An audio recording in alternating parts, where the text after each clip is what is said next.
4,250 years ago, the world you know fades into dust and river light, and you find yourself standing on a wide sun-bleached plain where the horizon shimmers as if it cannot quite decide where the sky ends and the earth begins. The air is warm, heavy, with the faint scent of wet clay and distant reeds.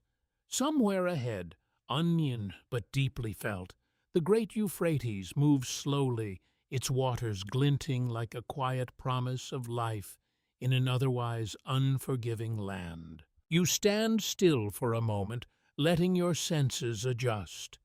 The ground beneath your feet is packed, earth cracked in places where the sun has been particularly unkind. A soft breeze brushes past your face, carrying with it the distant murmur of human activity. Not loud, not chaotic, but steady, persistent, as though people here have long ago learned not to fight the rhythm of the land, but to move with it. So before you get comfortable, take a moment to like the video and subscribe, but only if you genuinely enjoy what I do here. And if you feel like it, share where you are in the world and what time it is for you right now. It is always strangely comforting to imagine listeners scattered across different places, all drifting together into the same quiet story. Now dim the lights and let your attention settle as the scene begins to breathe around you. In the distance, low shapes begin to resolve themselves into structures. Mud brick buildings, their surfaces rough and sun-baked, rise gently from the earth as if they were grown rather than built. There is no sharp separation between city and landscape. Everything blends together in tones of brown ochre and soft gold. You begin to walk your sandals, pressing lightly into the dust, each step stirring faint clouds that hang briefly in the air before settling again. This is Akkad, or rather the world shaped by Akkad, the empire of a man whose name will echo through millennia, even if the city itself will one day vanish so completely that its exact location becomes a mystery. Records confirm that this is one of the earliest known empires in human history, forged under the rule of Sargon, a figure both historical and almost suspiciously legendary. As you move closer, the sounds sharpen. You hear voices now, layered and overlapping, a distant call, the dull thud of something heavy being set down, the creak of wooden carts.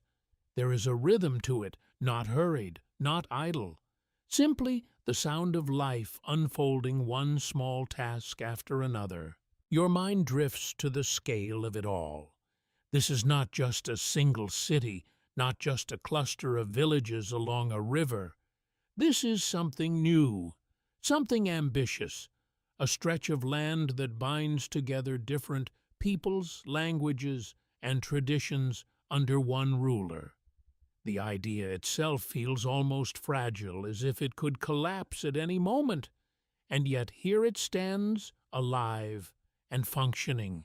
Oddly enough, one curious footnote from this era suggests that some people believed the king's power extended so far that even the gods had begun to take notice in unusual ways. There are hints in later texts that Sargon's rise was seen not just as political success, but as something almost cosmic, as though fate itself had leaned in his favor. It is the kind of story that makes you wonder how much is truth and how much is carefully crafted myth. As you pass the outer edge of the settlement, a group of workers catches your eye. They move in coordinated effort, carrying baskets filled with damp soil, shaping and stacking bricks with practiced hands. Their clothing is simple wrapped fabric, tied at the waist, leaving arms and shoulders free to move. Sweat glistens on their skin under the relentless sun, but there is no complaint, no visible frustration, just the quiet continuation of labor that has been done this way for generations. You pause watching them for a moment. The texture of the scene settles in, the grit of dust on your lips, the faint tang of river water in the air, the low hum of voices blending into something almost hypnotic. And somewhere beyond what you can see, there is a ruler who has claimed all of this, not just the land, but the people, the labor, the flow of goods and ideas.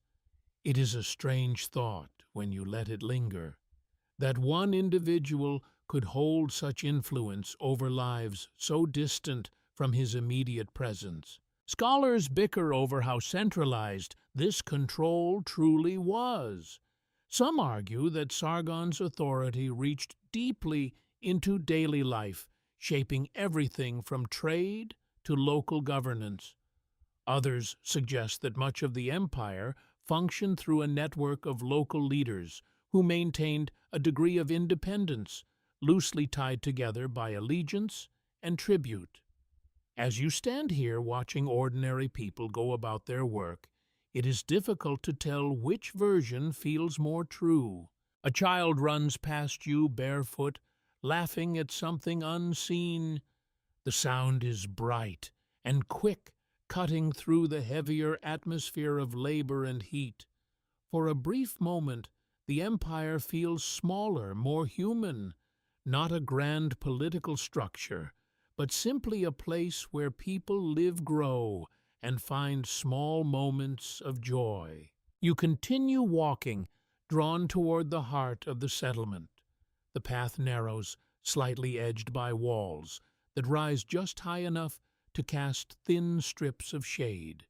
You let your fingers brush lightly against the surface as you pass.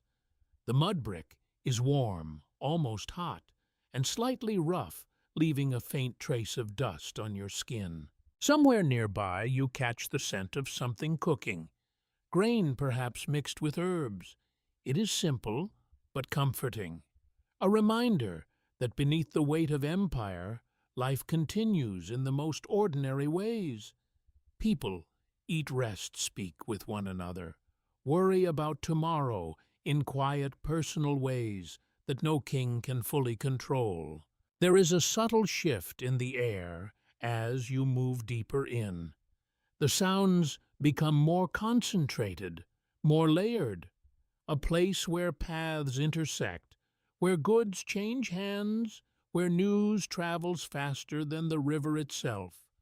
You sense that you are approaching something central, though not necessarily grand in the way modern cities might define it. You pause again, letting the moment stretch. For a moment, it feels as though time itself slows, as if the world is giving you permission to simply observe. No urgency, no demand to understand everything at once, just the quiet unfolding of a place that existed long before you arrived and will in many ways continue long after you leave.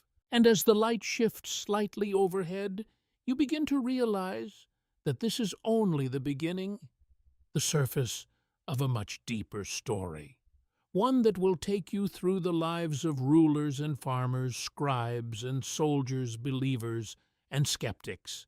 A world held together by ambition, shaped by uncertainty, and carried forward by people who likely never imagined that their daily routines would one day be remembered at all. You take another slow breath, the warm air filling your lungs, grounding you in this distant place. And without any sudden movement, without any sharp transition, you find yourself drifting gently forward, ready to see what lies just beyond the next turn in the path.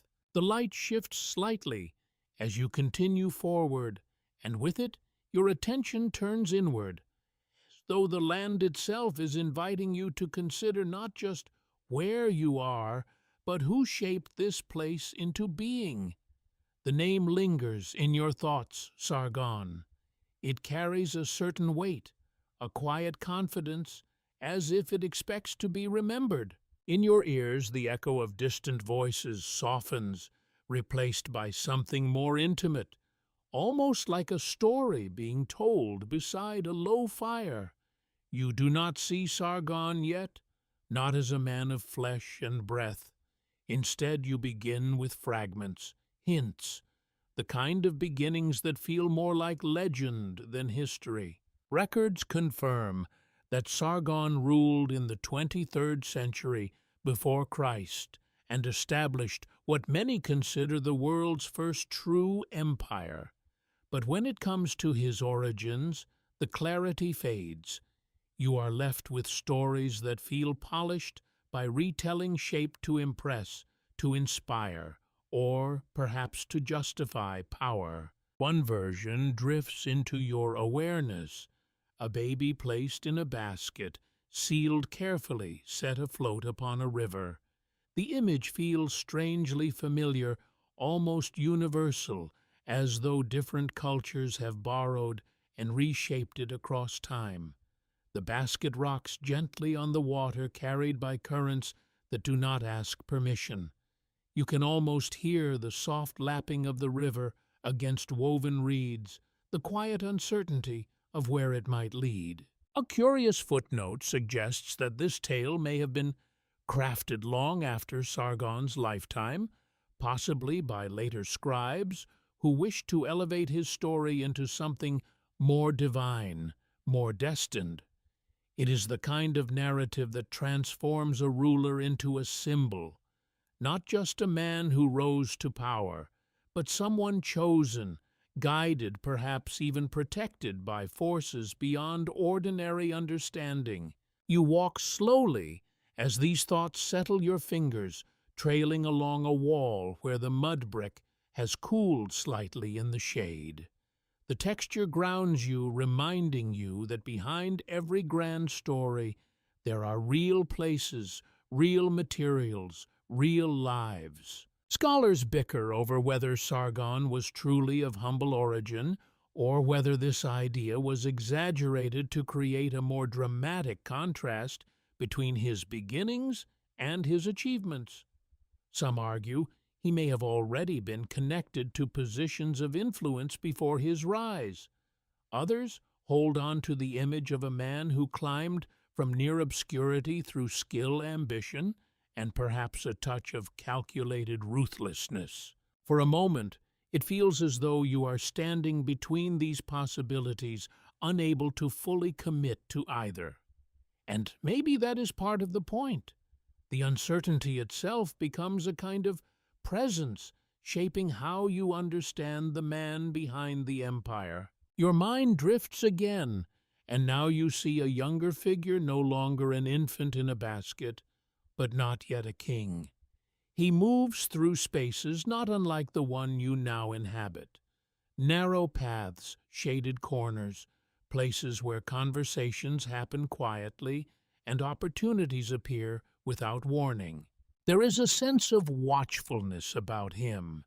Not fear exactly, but awareness. The kind that comes from understanding that the world is not evenly balanced, that power is held by some and withheld from others. You imagine him listening more than speaking, observing how decisions are made, how authority is displayed, how influence travels from one person to another.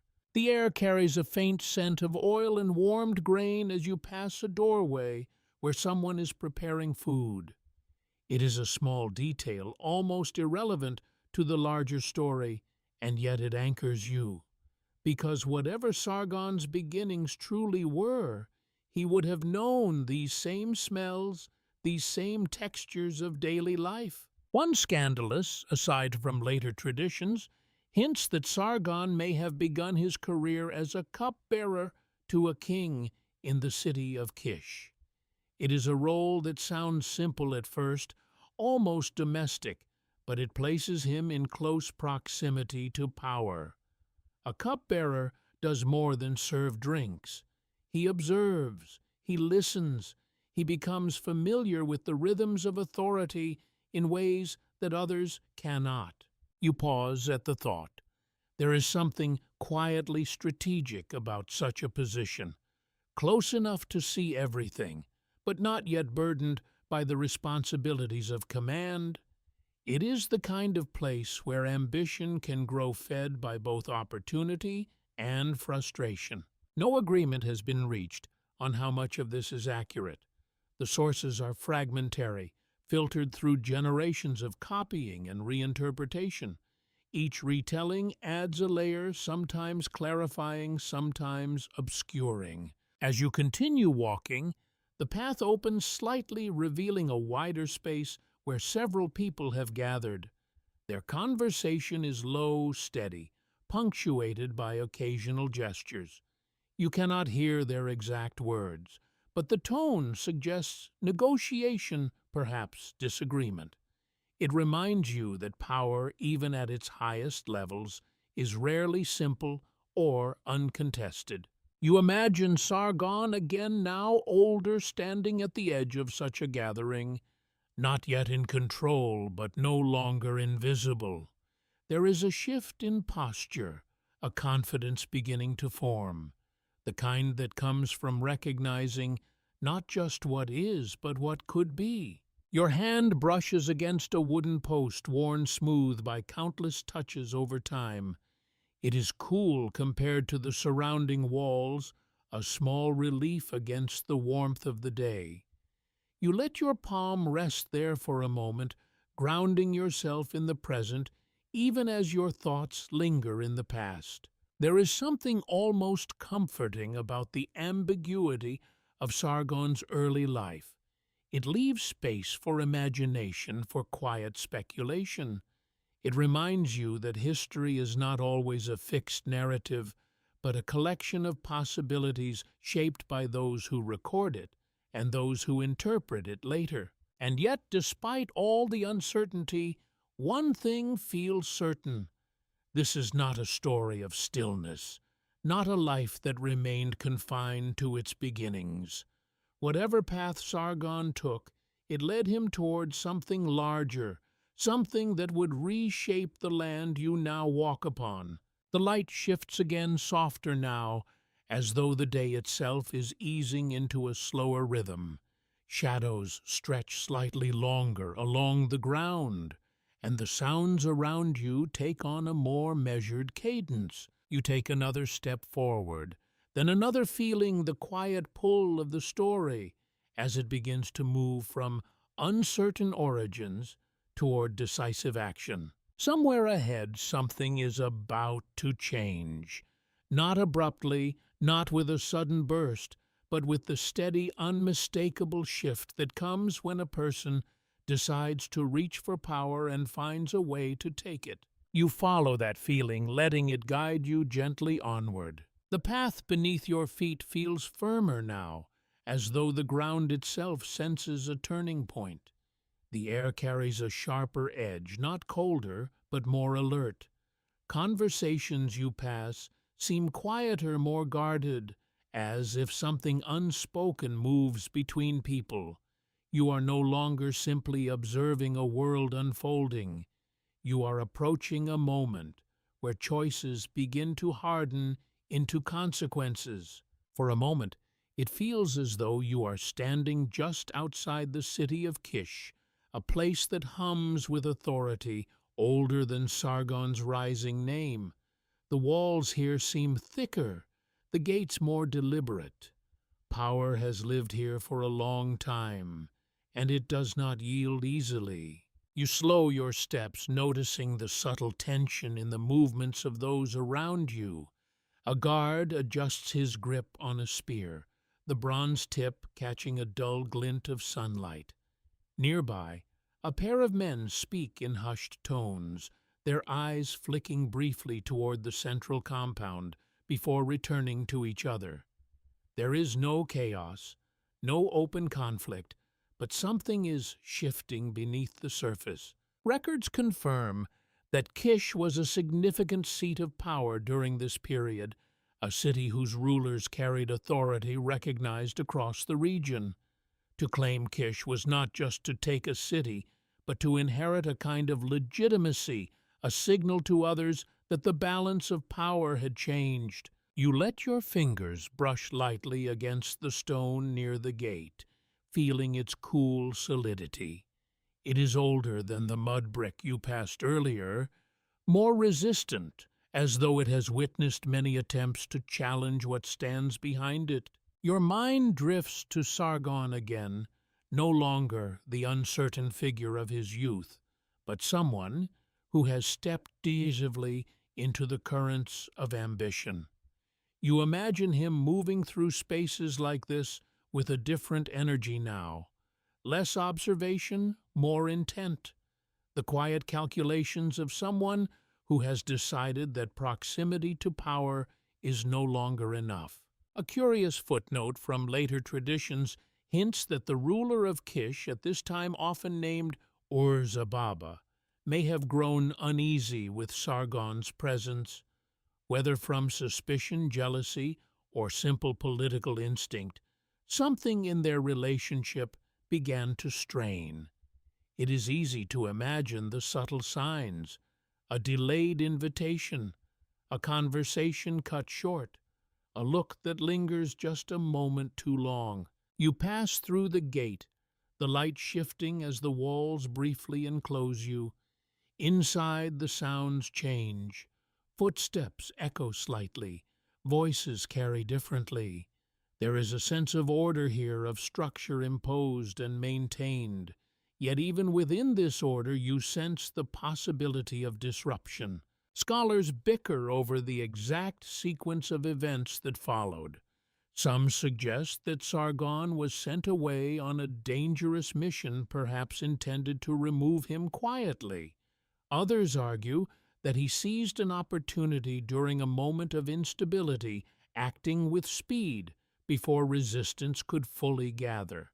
The truth, as always, slips between these versions, leaving you to piece together what feels most plausible. You move deeper into the city, your pace unhurried but attentive. A group of workers passes by, carrying goods toward a central storage area. Their expressions are focused, but there is an undercurrent of unease. It is the kind of feeling that spreads quietly, without clear origin, until everyone senses it, but no one names it. In your ears, the echo changes into the faint clang of metal against metal, not the chaos of battle, but the preparation for it. A blade being sharpened, a fitting adjusted, the small, deliberate sounds that precede larger actions.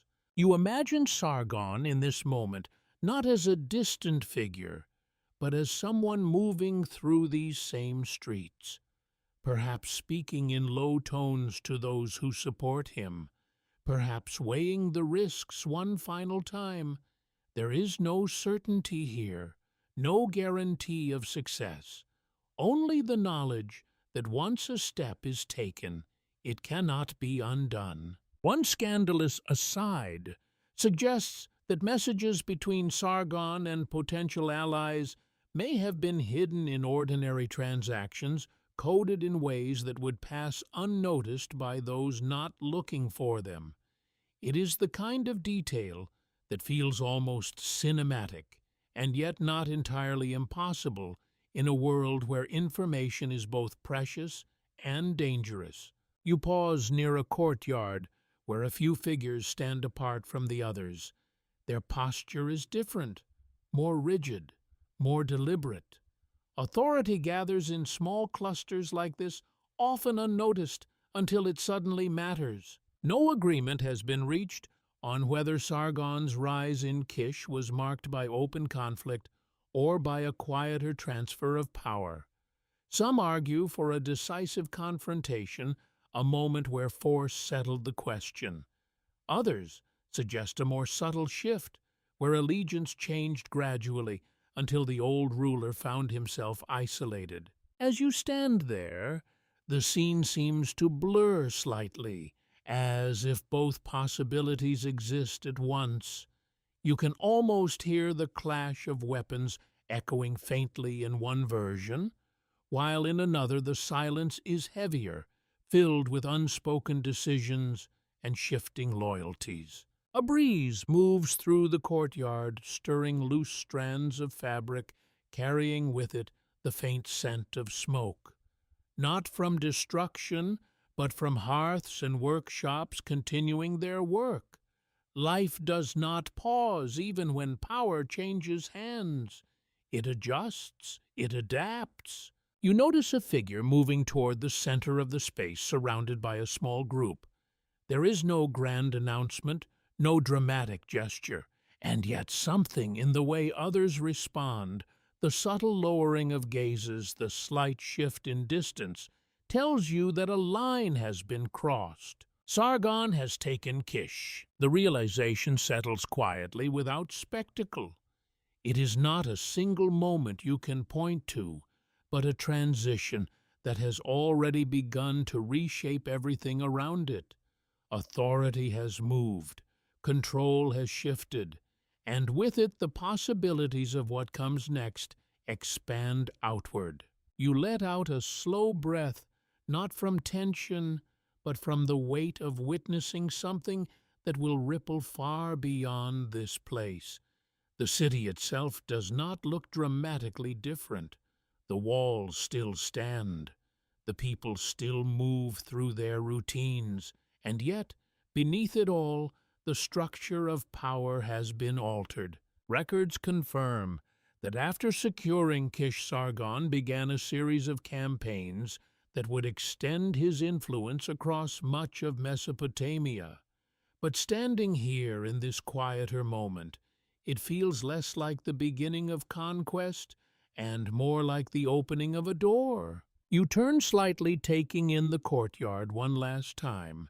The worn stones, the muted voices, the sense of something both ending and beginning. And then, without any sharp break, you feel the story pull you forward again beyond Kish into a wider landscape where this single act will begin to echo in ways no one here can fully predict. The space around you opens again, wider than before, as though the land itself is stretching to accommodate something new. The air feels less contained, carrying distant sounds that seem to arrive from many directions at once. You walk along a path that no longer belongs to a single city, but to something broader, something still taking shape. For a moment, it feels as though you are suspended between places. Behind you lies Kish with its quiet shift of power. Ahead of you, a patchwork of cities, fields, and riverbanks begins to align under a single idea that has not fully settled yet. An empire. The word itself feels heavy, almost too large for the world you are walking through. Your sandals press into soil that changes subtly with each step. In some places, it is dry and brittle, cracking faintly under your weight. In others, it softens, enriched by irrigation channels that branch off from the Euphrates like veins. The river's presence is constant, even when unseen, shaping everything from where people build their homes to how they measure time. Records confirm that Sargon extended his control over major Sumerian cities such as Uruk and Lagash, bringing them into a unified political structure. You imagine these places not as distant names, but as living communities, each with its own traditions, its own pride, its own resistance to being absorbed. As you continue, the sounds around you shift again. In one direction, you hear the steady rhythm of tools striking earth, farmers working fields that have been cultivated for generations. In another, the low murmur of traders negotiating, their voices carrying the subtle accents of different regions. The diversity is unmistakable, and yet there is a thread beginning to tie it all together. A curious footnote suggests that Sargon may have deliberately placed trusted officials, often Akkadian speakers, into positions of authority across conquered cities. It is a strategy that feels both practical and risky. Practical because it creates a network of loyalty. risky, because it places outsiders in positions over local populations who may not welcome them. You pause near a canal where the water moves slowly, reflecting the sky in broken fragments. A man kneels at the edge, adjusting a simple gate that controls the flow into a nearby field. His movements are carefully practiced. The success of the crops depends on decisions like this, small but precise. You watch him for a moment, noticing how little his actions seem to change despite the larger shifts in power. Whether under one ruler or another, the water must still be guided. The fields must still be tended. Life continues in patterns that do not easily bend to political ambition. Scholars bicker over how much of Sargon's empire was truly centralized. Some argue that he created an administrative system capable of maintaining control across vast distances. Others suggest that the empire relied heavily on tribute and symbolic dominance, with local rulers retaining much of their autonomy as long as they acknowledged Akkadian authority. As you stand there, both interpretations feel possible. The man by the canal does not look like someone whose daily routine is dictated by a distant king.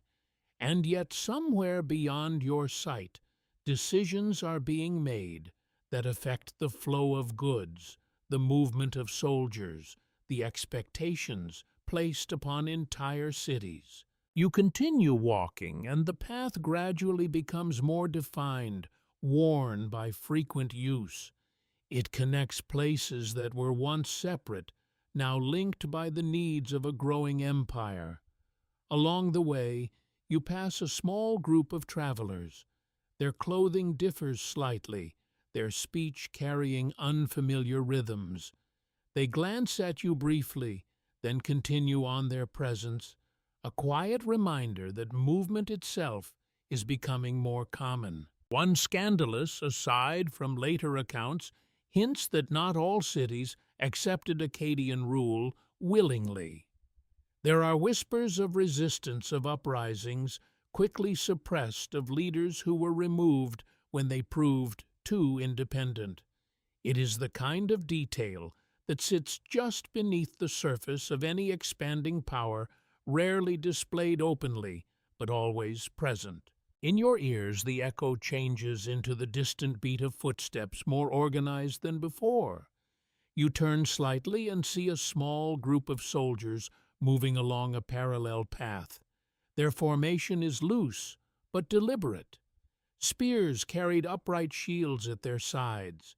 They are not marching in triumph, but in purpose, maintaining a presence that is both visible and controlled. The sight lingers with you as you walk. This is part of what holds the empire together, not just agreements or shared interests, but the quiet understanding that authority can be enforced if necessary. No agreement has been reached on whether Sargon viewed his conquests primarily as a means of securing resources, expanding influence, or fulfilling a broader vision of unity. Arguments split along different lines, each interpretation shaped by the limited evidence that survives. As you move through this landscape, it feels less like a single clear motive, and more like a combination of many. The light begins to soften slightly, casting longer shadows across the ground. The heat eases just enough to make each breath feel more comfortable. You pass by another settlement, smaller than Kish, its buildings clustered closely together. People move through narrow paths, carrying goods, speaking in low tones, continuing lives that have been subtly altered by forces beyond their immediate control. You notice a child watching the soldiers from a distance, curiosity mixed with something harder to define. Perhaps uncertainty, perhaps the early awareness that the world is larger and more complicated than it first appears. You let your gaze drift across the scene, taking in the layers. The farmers by the canal, the travelers on the road, the soldiers maintaining order, the distant cities now tied together under a single name, Akkad. It is no longer just a place, but an idea that stretches across the land, connecting people who may never meet, shaping decisions that ripple outward in ways both visible and unseen. You take a slow breath, the scent of damp earth and distant smoke settling around you. There is a quiet gravity to it all, a sense that something unprecedented is unfolding, even if those living within it cannot fully see its scale. And as you continue forward, the path leading you deeper into this expanding world, you begin to feel the presence of a center, not just geographically, but symbolically, a place where authority gathers, where decisions originate, where the idea of empire becomes something tangible. You follow that feeling, letting it guide you gently onward toward a city that holds both clarity and mystery in equal measure. The sense of a center grows stronger with each step, as though the land itself is quietly pointing you in a single direction. The paths you follow seem more intentional, now pressed firm by countless travelers, traders, messengers, and officials moving back and forth with purpose. You are approaching something important, not just another settlement, but the heart of an idea that has reshaped everything around it. And yet, as you draw nearer, there is something strange about it. You expect a grand reveal. Towering walls, unmistakable landmarks, something that announces itself without hesitation. But instead, what greets you is more subtle. The city of Akkad does not declare itself loudly. It emerges gradually, as if it prefers to be discovered rather than displayed. For a moment, it feels as though you have already stepped into it without realizing. Mud brick structures rise on either side of you, similar to those you have seen before, but denser, more closely arranged. The streets are narrower, the movement of people more constant. Voices overlap in a steady hum, and the air carries a mixture of scents, warm bread drying clay animal hides, and something faintly metallic, perhaps, from nearby workshops. Records confirm that the exact location of Akkad has never been definitively identified by modern archaeologists. Despite its importance, the city itself remains lost, its physical traces scattered or buried beyond clear recognition. It is a curious detail, almost unsettling. You are walking through a place that shaped history, and yet in another time, its very position will be uncertain. A curious footnote suggests that this absence has led some to imagine Akkad as larger or more magnificent than it may have been its mystery, allowing it to grow in reputation beyond what the original city might have justified. There is something quietly human about that. When details are missing, imagination fills the space. You slow your pace, letting your senses take in the details. A cart passes by its wooden wheels, creaking softly, pulled by a patient animal whose steady breathing adds to the rhythm of the street. A woman stands in a doorway, shaking out a woven cloth, sending a brief cloud of dust into the air before it settles again. You reach out and touch the wall beside you. The surface is warm, slightly uneven, marked by the hands that shaped it. It feels real in a way that resists the idea of mystery. Whatever Akkad's future fate right now, it is solid, lived in, undeniably present. Your mind drifts to the role this city plays, not just as a place where people live, but as a center of coordination, a point from which authority extends outward. Decisions made here ripple across the empire, carried by messengers and enforced by officials who may never return to this place. Scholars bicker over how organized Akkad truly was as a capital. Some argue that it functioned as a highly structured administrative hub with systems in place to manage resources, labor, and communication. Others suggest it may have been less formal, its power stemming more from the presence of the king and his court than from any rigid bureaucracy. As you walk, both possibilities seem to exist side by side. You notice areas where activity is concentrated. A cluster of scribes working with clay tablets, their styluses pressing small, deliberate marks into soft surfaces. Nearby, a group of workers unload goods, stacking them carefully under the watchful eye of a supervisor who occasionally gestures correcting their placement. The sounds here are layered: the scratch of stylus on clay, the low murmur of conversation, the occasional call of someone directing movement or announcing the arrival of goods. It is not chaotic, but it is full of motion, of purpose, of quiet coordination. One scandalous, aside from later interpretations, hints that Akkad may have drawn people from across the empire, creating a population that was more diverse than many earlier cities. Different languages, different customs, all compressed into shared spaces. It is easy to imagine the small misunderstandings, the subtle blending of traditions, the slow creation of something new. You pass by a group of men engaged in conversation, their gestures animated but controlled. Their clothing suggests status, perhaps officials or merchants.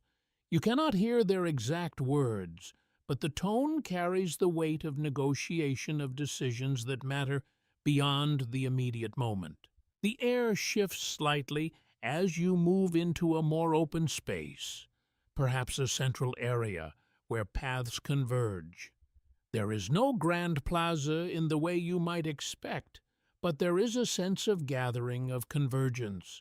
People move through this space with intention, some carrying goods, others simply passing through on their way to somewhere else. No agreement has been reached on the scale of Akkad's population or its physical size.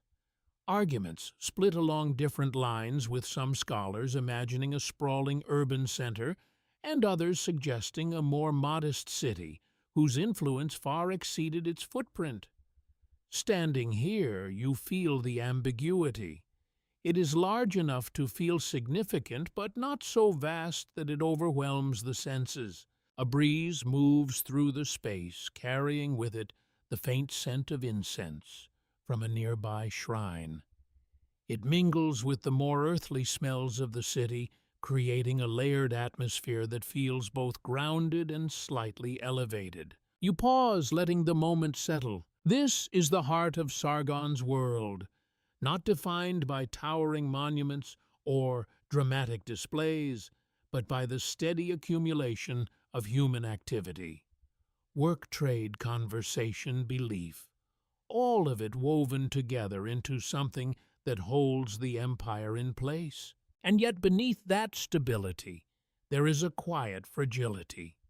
The knowledge that this place so central now will one day slip into uncertainty, its streets forgotten, its exact location debated.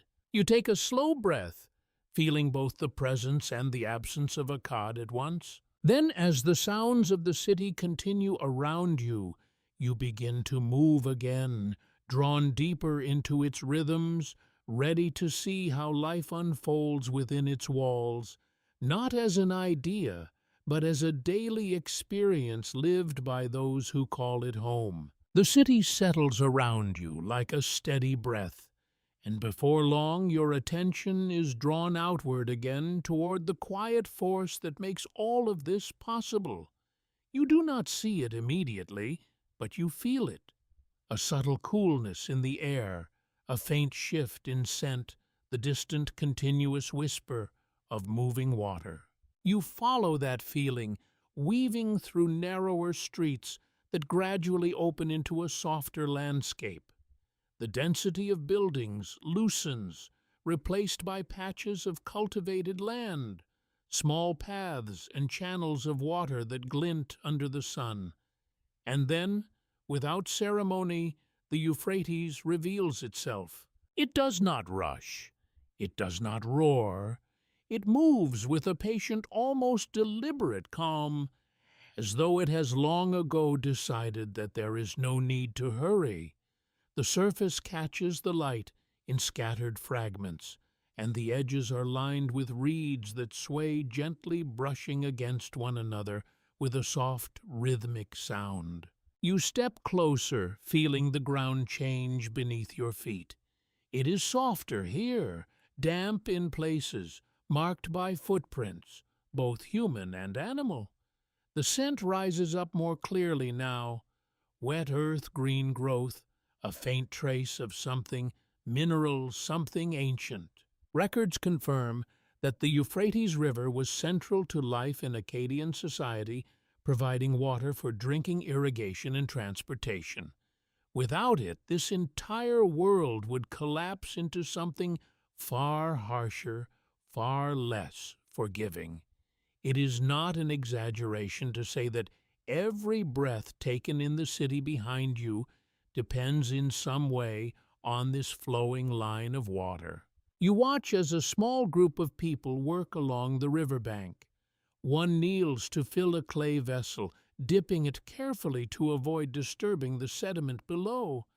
Another adjusts a simple fishing net, checking its knots with practiced fingers. Their movements are unhurried, shaped by repetition rather than urgency. Your mind drifts to how deeply this river defines routine, not just in obvious ways like drinking or farming, but in the rhythm of daily life.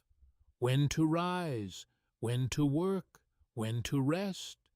The river's behavior, its subtle changes in level and flow, quietly informs decisions that ripple outward into every corner of society. Oddly enough, one curious footnote suggests that some people along the Euphrates believed the river itself held a kind of awareness, not quite a god, but something close enough to command respect. Offerings might be made at certain times, small gestures meant to maintain balance to avoid offending whatever unseen force guided the water's path. You crouch slightly, letting your fingers dip into the river. The water is cooler than the air, a gentle relief against your skin. It moves around your hand without resistance, continuing its journey as though your presence is merely a brief interruption. Scholars bicker over how predictable the Euphrates truly was during this period. Some argue that its floods followed patterns that could be anticipated with reasonable accuracy. Others suggest that its behavior was more erratic, capable of both sustaining and threatening those who depended on it. As you watch the calm surface, it is difficult to imagine it as dangerous, and yet the possibility lingers. A narrow boat drifts nearby, guided by a man standing at the rear with a long pole.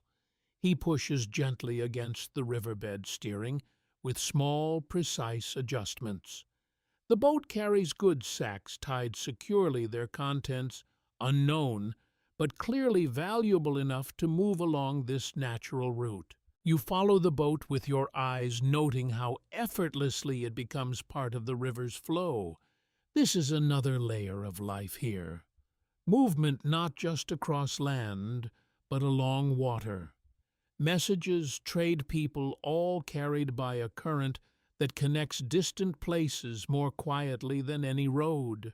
The air carries new sounds, the soft splash of water against wood, the rustle of reeds, the occasional call between workers coordinating their tasks. It is a gentler soundscape than the city, but no less important. One scandalous aside from later interpretations hints that disputes over water access could become surprisingly intense, even within a single community. Control over irrigation channels, over when and how water was distributed, could determine success or failure for entire families. It is the kind of conflict that rarely makes it into grand histories and yet shapes lives in immediate, tangible ways. You stand and move along the riverbank, following a narrow path that winds beside the water. Small channels branch off at intervals guided by simple gates and barriers.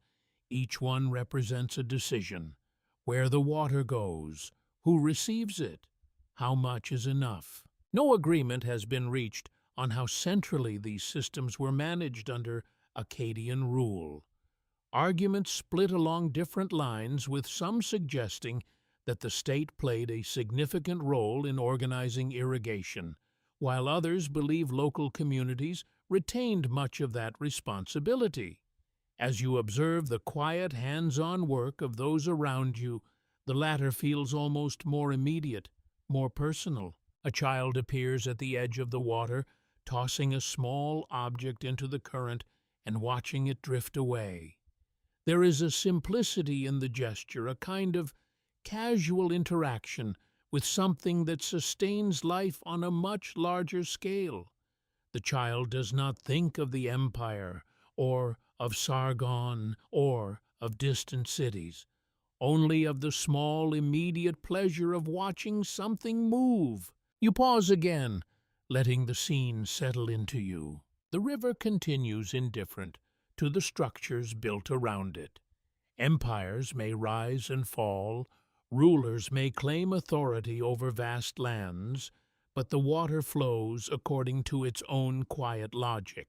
You take a slow breath, the cooler air near the river, easing the warmth that has lingered with you since you first stepped into this world. And as you turn slightly, ready to move back toward the fields that depend so heavily on this steady current, you carry with you a deeper understanding that beneath the ambition of kings and the complexity of cities, there is something far more constant, a flow that sustains everything without ever needing to announce itself. The softness of the riverbank fades gradually beneath your feet as you follow one of the narrow channels leading away from the Euphrates. The ground firms again, though it retains a faint moisture, a quiet reminder of the water's reach. Before long, the landscape opens into wide stretches of cultivated land where the rhythm of life is measured not by walls or streets, but by rows of crops and the slow turning of seasons. For a moment, it feels as though the world has stretched out to breathe. The sky seems larger here, uninterrupted by buildings, its pale blue fading into a hazy brightness near the horizon. The air carries a mix of scents: damp soil, crushed plant stems, and the faint dry edge of sun-warmed dust. You walk along a raised path between fields, noticing how carefully the land has been shaped. Channels guide water in precise directions, dividing plots into manageable sections. Each line, each boundary, reflects intention. Nothing here is accidental. Records confirm that agriculture in this region depended heavily on irrigation, with crops such as barley and wheat forming the backbone of daily sustenance. Without these fields, the city you left behind would quickly empty. Everything begins here in soil that must be coaxed into cooperation. You pause beside a group of workers bent over the earth. Their movements are steady, almost meditative. One presses seeds into the soil with practiced efficiency. Another adjusts a channel, allowing a thin stream of water to seep into a row that looks slightly drier than the rest. Their clothing clings lightly to their skin, damp with sweat marked by dust and effort. Your mind drifts to the sheer repetition of it all. Day after day, season after season, the same motions repeated with only slight variations. And yet within that repetition lies survival, the difference between enough and not enough. Oddly enough, One curious footnote suggests that farmers sometimes used simple songs or rhythmic chants to keep time while working, not just to ease the monotony, but to coordinate group effort.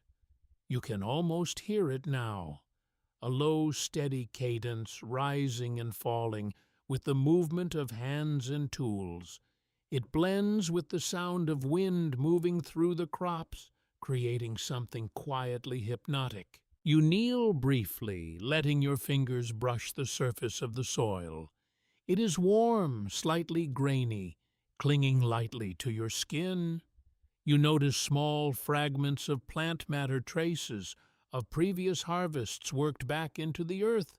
Nothing is wasted here.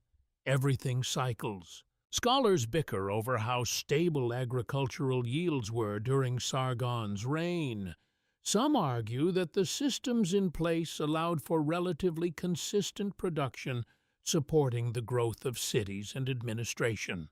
Others suggest that even small disruptions, a poorly timed flood, a broken canal, could have cascading effects that strained communities in ways not always visible in official records. As you stand again, the uncertainty lingers. The fields look orderly, controlled, but beneath that order is a constant negotiation with nature. Too much water and crops drown. Too little, and they wither.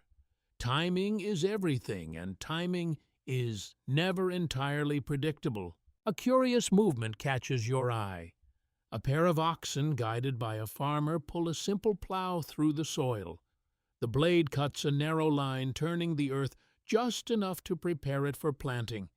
The animals move with slow, deliberate strength, their hooves pressing deep into the softened ground. You watch the farmer's posture, the slight adjustments of his grip, the way he leans into the motion. It is a partnership not just between human and animal, but between effort and expectation.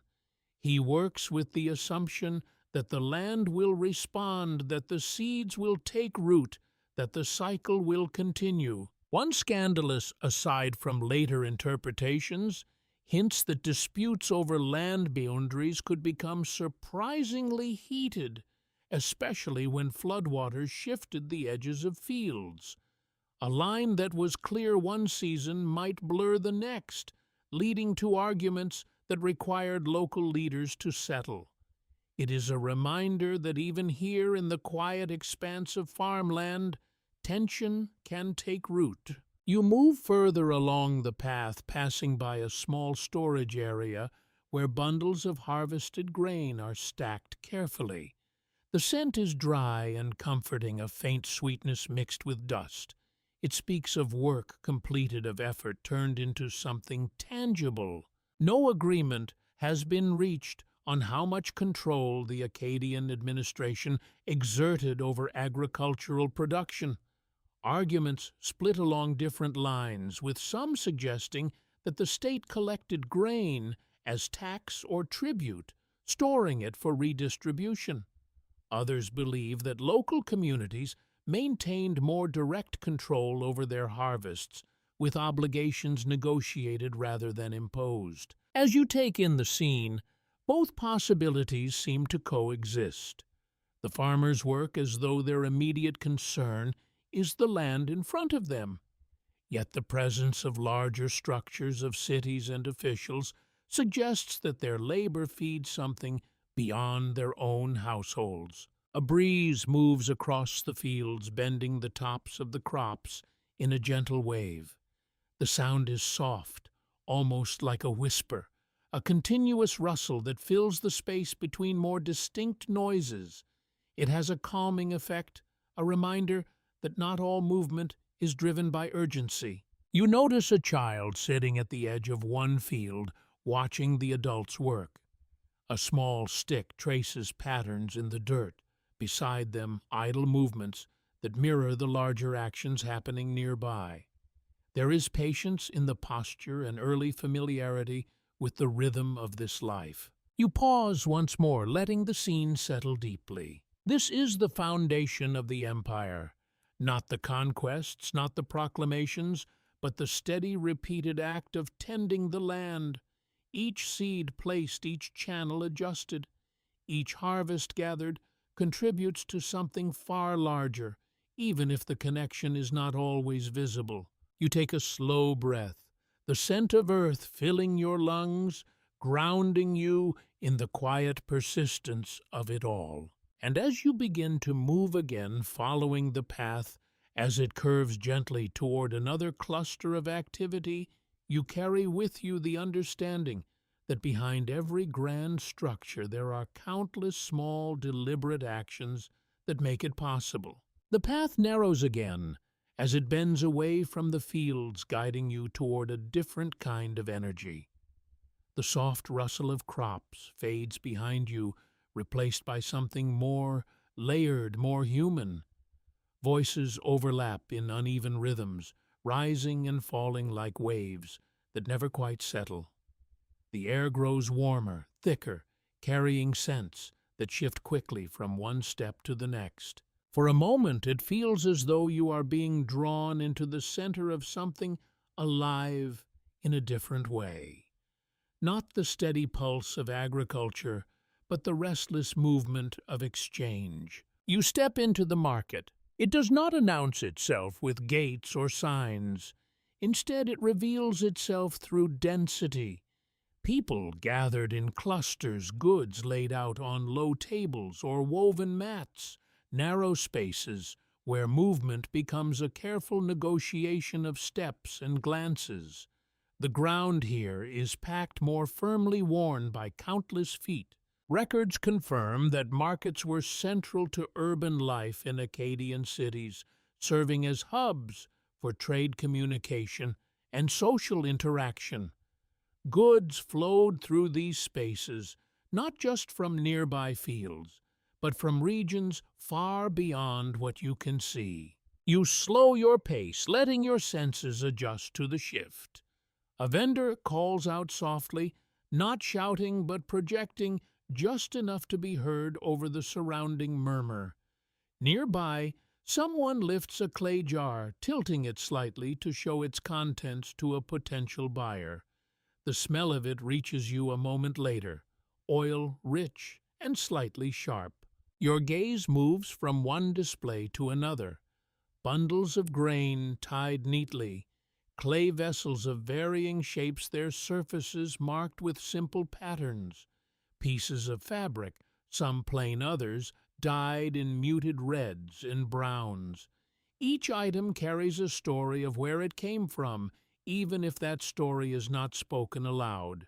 A curious footnote suggests that trade networks during this time may have extended surprisingly far-reaching regions that provided materials not available locally, such as metals or certain types of stone. It is a quiet reminder that even here, in what feels like a contained space, connections stretch outward in ways that are not immediately visible. You pause near a stall where small objects are arranged with care. Beads, perhaps, or simple ornaments. A woman picks one up, turning it between her fingers, testing its weight, its texture. The exchange that follows is subtle. A few words, a slight shake of the head, a pause, then agreement. Oddly enough, one curious footnote from later interpretations hints that bargaining itself was considered a kind of social skill, not just a means to an end. The ability to negotiate effectively could shape reputation, influence relationships, even affect future interactions. It is not just about the object, but about the performance of exchange. You continue moving, adjusting your pace to avoid brushing too closely against others. The space demands awareness. A basket carried at shoulder height passes near your face. A child slips between adults with practiced ease. A pair of men stand in the middle of a path, their conversation momentarily blocking the flow until they shift aside. The sounds here are constant, but never overwhelming. a low hum of voices punctuated by the occasional sharper tone of emphasis or disagreement, the clink of pottery, the soft thud of goods being set down. It forms a kind of background rhythm that feels almost steadying.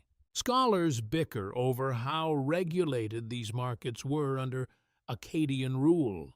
Some argue that officials may have overseen certain transactions, particularly those involving large quantities or valuable goods. Others suggest that much of the activity remained informal, guided by custom and mutual understanding, rather than strict control. As you observe, the latter feels more immediate. You do not see obvious signs of authority directing every exchange. Instead, there is a sense of shared expectation. People know how this space works, even if the rules are not written down in any visible way. One scandalous, aside from later accounts, hints that disputes in markets could occasionally escalate into public arguments, drawing attention and sometimes intervention from local figures of authority. It is easy to imagine a disagreement over price quality or fairness amplified by the presence of others. You catch a brief moment of tension nearby. A man gestures sharply toward a set of goods, his voice slightly louder than the surrounding murmur. The vendor responds calmer but firm. The exchange lasts only a few moments before it softens, the energy dissipating as quickly as it rose. The flow of the market continues, absorbing the disruption without pause. The air shifts again as you pass by a section where food is being prepared. The scent is richer here. Cooked grain, perhaps mixed with herbs, something slightly smoky. It lingers in a way that makes you aware of your own senses, of the simple comfort that food provides in the middle of movement and noise. No agreement has been reached on how standardized measures and prices were across the empire. Arguments split along different lines, with some suggesting efforts toward consistency, while others believe that variation between regions remained significant. As you watch the exchanges, you sense that flexibility plays a role, each interaction shaped by context, by relationship, by need. You move toward the edge of the market, where the density begins to thin. The sounds soften slightly, though they never fully disappear. Behind you, the hum continues, a steady reminder of the connections that hold this world together. You pause and look back once more. This is more than a place to buy and sell. It is where information moves, where ideas pass quietly from one person to another, where the empire becomes tangible not through proclamations, but through the simple act of exchange. You take a slow breath, letting the layered scents and sounds settle into your memory, and then gently you turn away, following a quieter path that leads you back toward the more private spaces of life, where the noise fades and the details become more intimate once again. The hum of the market lingers behind you, fading gradually as you follow a narrower path that bends between closely set walls. The air feels quieter here, more contained, as though the city itself is drawing a soft boundary between public life and something more personal. Your footsteps slow, without you meaning them to, adjusting naturally to the stillness that settles in these smaller spaces. For a moment, it feels as though you are walking through a pause. The walls rise on either side, their surfaces marked by time and touch, edges softened by years of use. A faint scent of smoke drifts through the passage, mixed with something warmer, something familiar. Cooked grain, perhaps, or baked bread. It is not the layered intensity of the market, but a quieter, more constant presence. You reach a simple doorway, partially open, and without ceremony you step inside. The shift is immediate. The light softens, filtered through a small opening above. that allows the sun to enter in a gentle, controlled way. Shadows settle into the corners, giving the space a sense of depth without darkness. The air is cooler here, carrying the faint scent of clay-woven fibers and something slightly sweet, perhaps stored food. This is a home, modest, functional, and deeply lived in. Records confirm that most Akkadian houses were built from mud brick and often organized around a central courtyard which provided light ventilation and a shared space for daily activities. As your eyes adjust, you begin to see that pattern here. The room you have entered opens into a small courtyard where a patch of sky is visible above, framed by the surrounding walls. You step forward, your fingers brushing lightly against a low surface. It is a simple bench, its edges worn smooth. Nearby, a few clay vessels are arranged neatly, their shapes slightly irregular, each one formed by hand. They hold water grain, perhaps oil. Essentials, nothing excessive. Your mind drifts to the people who live here, their movements, their routines, the small habits that shape each day. You imagine someone rising early before the heat settles in, moving quietly through this space to prepare food. Another returning later tired from work, setting down tools in a familiar place without needing to think. Oddly enough, one curious footnote suggests that some homes may have included small altars or niches dedicated to household gods where offerings were placed to ensure protection and favor. You glance toward a corner and notice a slightly raised area, its surface cleaner than the surrounding walls. It is easy to imagine a small object resting there, something given quiet attention each day. You move slowly through the space, careful not to disturb the stillness. A woven mat lies near the center, its fibers slightly uneven but sturdy. It would serve many purposes, sitting, resting, perhaps even sleeping. There is a flexibility here, a sense that the space adapts to the needs of those within it. Scholars bicker over how much variation existed between homes of different social classes. Some argue that wealthier households would have been significantly larger, with more rooms and possibly multiple courtyards. Others suggest that while differences existed, the overall structure remained similar, shaped by practical concerns more than display. Standing here in this modest dwelling, you sense how form follows function in quiet, consistent ways. A faint sound draws your attention, the soft scrape of something against clay. You turn slightly and imagine a figure seated nearby, grinding grain with a simple stone tool.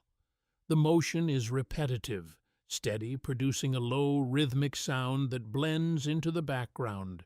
It is the kind of task that fills time without demanding constant thought.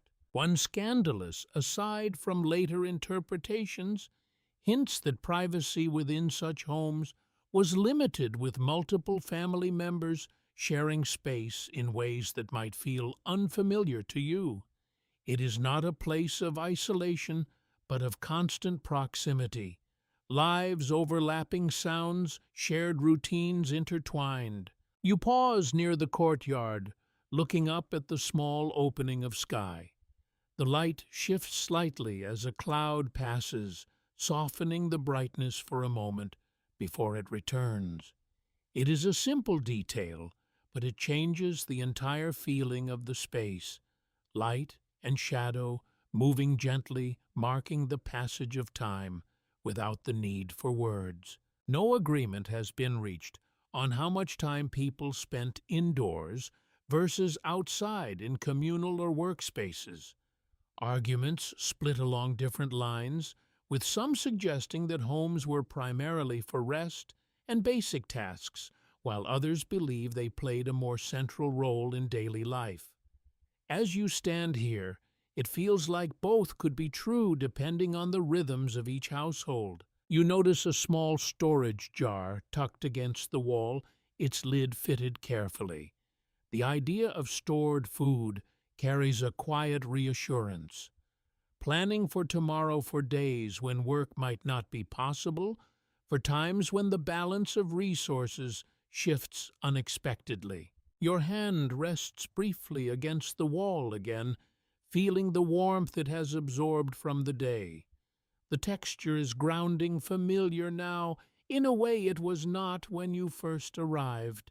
This is where the empire becomes personal, not in grand decisions or distant campaigns, but in the quiet arrangement of objects, the repetition of daily tasks, the shared space of a family navigating life together.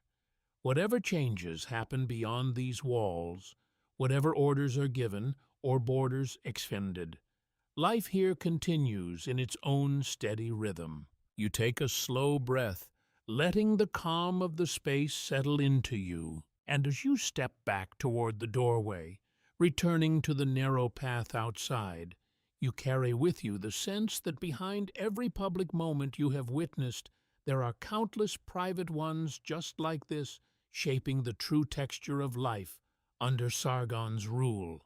The doorway falls quietly behind you, and the stillness of the home lingers for a few steps before the city gently gathers around you again. The narrow path widens slightly enough for two people to pass without brushing shoulders, and with that small change comes a renewed awareness of those moving through the space. Your eyes begin to notice something different now, something you might have overlooked before. Clothing, not in a grand or decorative sense at first, but in subtle variations, the way fabric wraps around the body, the length of a hem, the presence or absence of small details that quietly signal something about the person wearing them. For a moment, it feels as though you are learning a language without words. Records confirm that garments in Akkadian society were typically made from wool, with linen used less frequently, and that styles often included wrapped skirts or shawl-like coverings.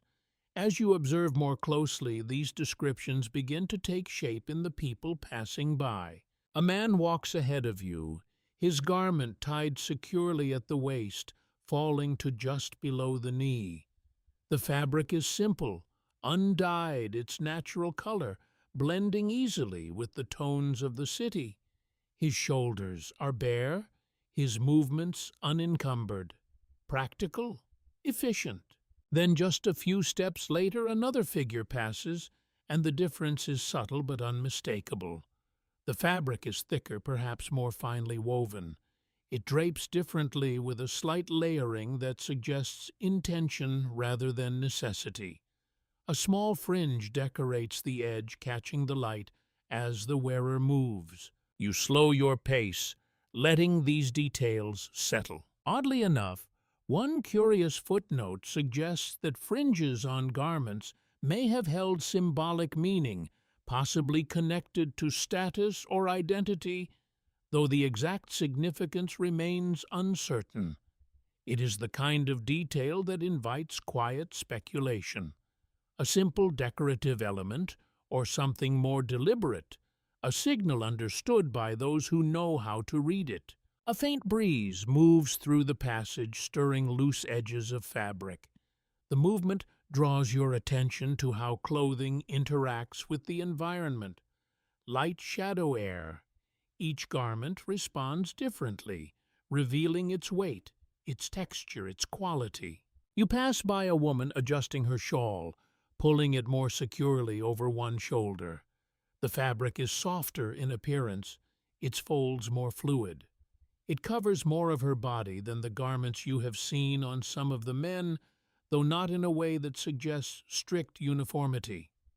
There is variation here, shaped by context, by preference, by circumstance. Scholars bicker over how rigid dress codes were in Akkadian society. Some argue that clothing clearly marked social hierarchy, distinguishing elites from common workers at a glance. Others suggest that while differences existed, they were not always sharply defined, allowing for overlap that makes interpretation more complex. As you watch, both perspectives feel present.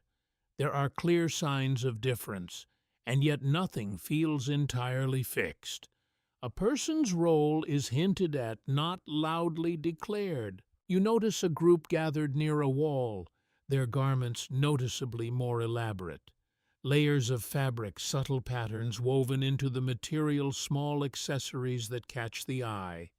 One wears a belt with a decorative clasp, another a piece of jewelry at the neck, simple but deliberate. A curious shift in the air accompanies them. Not silence, but a slight adjustment in how others move around them. A bit more space given, a fraction more attention paid. Status expressed without words. One scandalous aside from later interpretations hints that clothing could sometimes blur expectations, with individuals adopting styles associated with higher status to elevate their appearance, at least temporarily. It is easy to imagine the tension this might create. The quiet question of who belongs where, of what signals are genuine and which are carefully constructed. You continue walking, your awareness sharpened now. Every figure you pass becomes a small study. The thickness of fabric, the way it is tied, the presence of adornment or its absence. In your ears, the echo changes into the soft rustle of cloth, brushing against cloth, a sound so constant that it fades into the background unless you choose to notice it. It becomes part of the rhythm of movement, as natural as footsteps or breath. No agreement has been reached on how accessible higher quality materials were to the broader population. Arguments split along different lines, with some suggesting the trade allowed for wider distribution of finer goods, while others believe that such materials remained largely concentrated among elites. As you observe, the variety seems to support both ideas at once. A child passes you their garment, simpler, shorter, worn in a way that suggests growth, not yet complete. The fabric is slightly uneven at the edges, perhaps altered more than once to keep pace with a changing body. It is a quiet detail, but it speaks of adaptation, of making do with what is available. You pause near a small, open space, where sunlight falls more directly, illuminating the colors that might otherwise go unnoticed. Muted reds, soft browns, occasional hints of deeper tones that suggest dyes not easily obtained. The light reveals what shadow conceals, offering a brief clarity before shifting again. Your fingers brush lightly against your own clothing, an instinctive comparison. The textures, the construction, the familiarity of what you know, contrasted with what surrounds you now.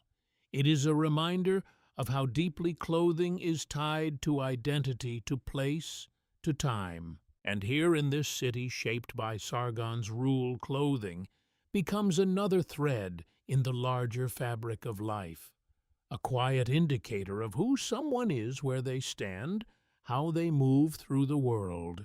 You take a slow breath, letting the subtle language of garments settle into your awareness. Then, as the path draws you onward once more, you carry with you this new layer of understanding, ready to notice how even the smallest details contribute to the broader story unfolding around you. The rustle of fabric fades gently behind you, as your attention shifts again, drawn this time by something more immediate, more instinctive.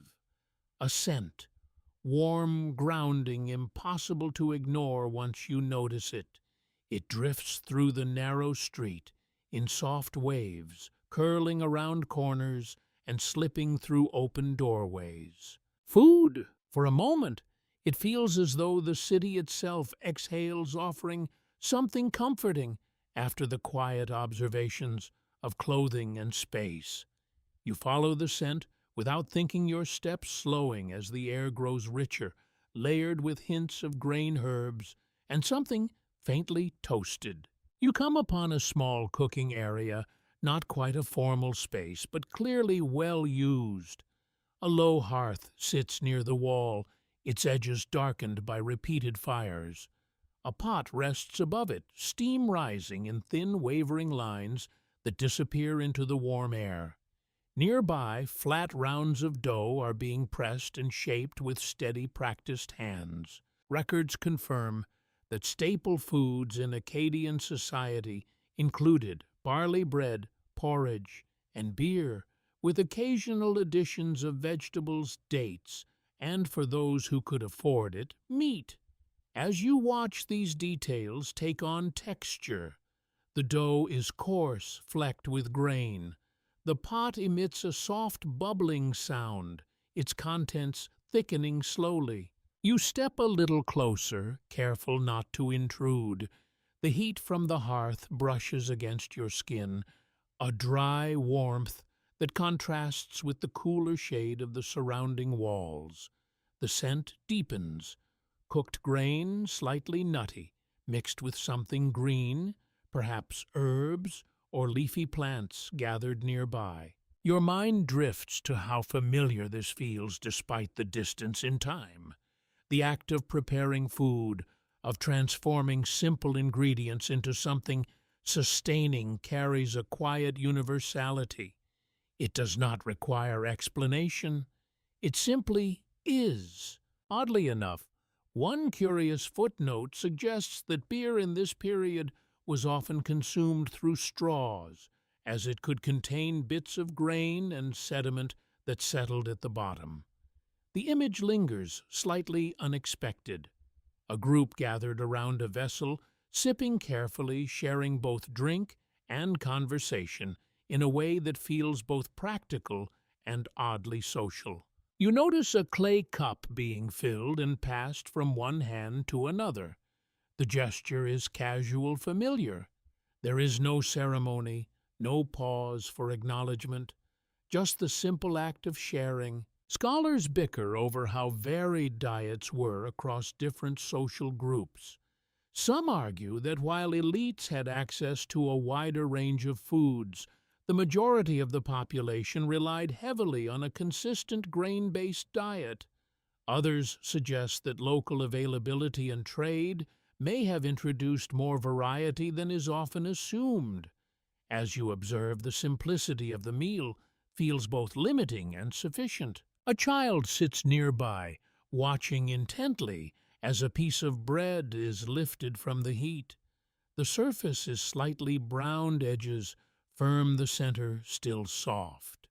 When it is handed over, the child tears into it without hesitation, steam escaping in a brief visible puff. One scandalous aside from later interpretations hints that food shortages, when they occurred, could lead to quiet tensions within communities, with access to stored grain becoming a sensitive issue.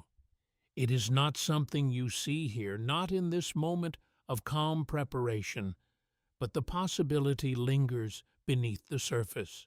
You crouch slightly, letting your hand hover near the warmth of the hearth. The texture of the ground beneath you is smoother here, worn by repeated use. Small bits of ash cling to the surface, marking the space as one of continual activity. In your ears, the echo changes into the soft crackle of fire, a sound that feels both alive and contained. It shifts subtly as fuel is added, as heat rises and falls, shaping the pace of cooking without ever needing to be directed too precisely. No agreement has been reached on how food distribution was managed at a larger scale within the Akkadian Empire.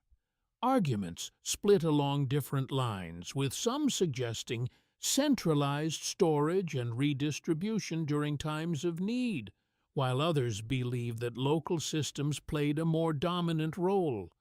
As you watch this small scene, the latter feels immediate, grounded in the actions of individuals rather than distant authority. You stand again, your gaze moving across the space.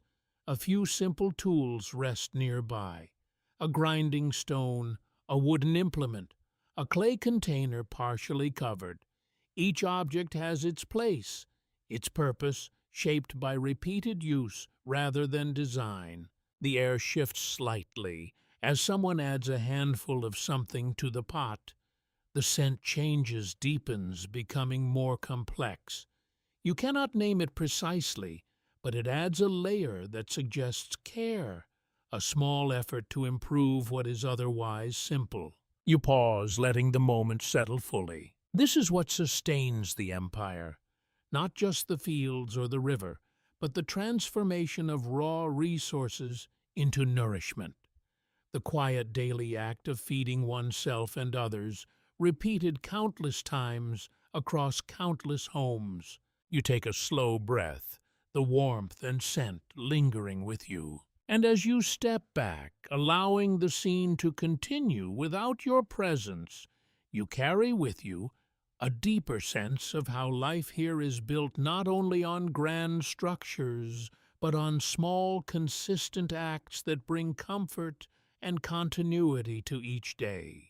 The warmth of the hearth lingers faintly as you step away, replaced once again by the layered hum of the city. Yet something has shifted in your awareness. You are no longer just noticing places or objects. You are beginning to see the hands behind them, the work that fills the spaces between moments. The path draws you toward a different kind of activity now, less about survival, more about creation. The air carries a sharper scent, something dry and slightly metallic, mixed with the ever-present dust of the city. You follow it, without quite deciding to, guided by curiosity more than intention. Before long, you find yourself near a cluster of workshops. There is no clear boundary separating one craft from another. Instead, the space flows, each area defined by its tools, its materials, its sounds. A potter shapes clay at one end, while nearby another worker carefully cuts and smooths pieces of wood. The atmosphere is steady, focused, filled with quiet concentration. Records confirm that Akkadian society relied on a wide range of skilled laborers, including potters, metalworkers, carpenters, and scribes, all contributing to the functioning of the empire. As you stand here, that statement becomes something you can feel rather than simply understand. You move closer to the potter first. A wheel spins slowly beneath steady hands, the clay rising and narrowing with gentle pressure. The surface glistens slightly wet and responsive. Each movement is deliberate, guided by experience rather than thought. Your fingers twitch slightly, as if imagining the sensation, the softness of the clay, the resistance as it takes shape. It is an intimate process, transforming something formless into something useful, something lasting. Oddly enough, one curious footnote suggests that fingerprints have been found preserved on ancient pottery, small traces of the individuals who shaped them thousands of years ago. The idea lingers quietly, a connection across time carried not by names or stories, but by the subtle imprint of touch. You turn slightly, drawn by a different sound, a sharper rhythm, metal striking metal, not loud, but distinct enough to stand apart from the softer noises around it. A metal worker stands over a small furnace, adjusting something within with careful movements. The heat radiates outward, stronger than the cooking hearth you left behind. Tools lie arranged nearby, their surfaces darkened by repeated use. When the hammer falls, it does so with purpose, shaping the material in ways that require both strength and precision. Scholars bicker over how advanced metalworking techniques were during this period. Some argue that the Akkadians had developed sophisticated methods for working bronze, allowing for more durable tools and weapons. Others suggest that while skill was evident, the processes remained relatively simple compared to later advancements. As you watch, the balance of effort and control suggests a craft still evolving, refined through practice rather than theory. You step back slightly, the heat pressing against your skin, and shift your attention again. Nearby, a scribe sits cross-legged, a clay tablet resting on their lap. The surface is smooth, prepared carefully. In one hand, a stylus.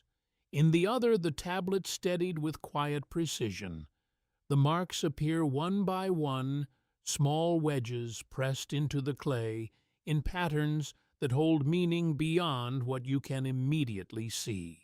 Records confirm that cuneiform writing was used extensively for administration, trade, and record-keeping, allowing information to be preserved and communicated across distances. Watching the scribe, you sense the importance of this act.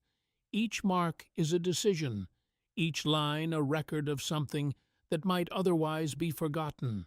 A curious pause settles over you as you consider it.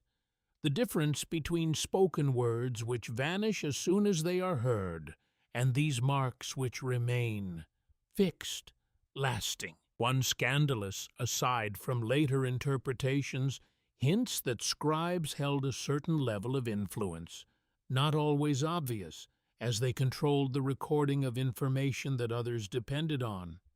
It is easy to imagine how that might shape power in subtle ways. What is written, what is omitted, how something is phrased. Small choices with lasting impact. You continue moving through the space, noticing how each craft connects to the others. The potter creates vessels that hold food, water, goods. The metalworker produces tools that shape land and defend territory. The scribe records transactions, agreements, decisions that link everything together. No agreement has been reached on how specialized labor became under Akkadian rule.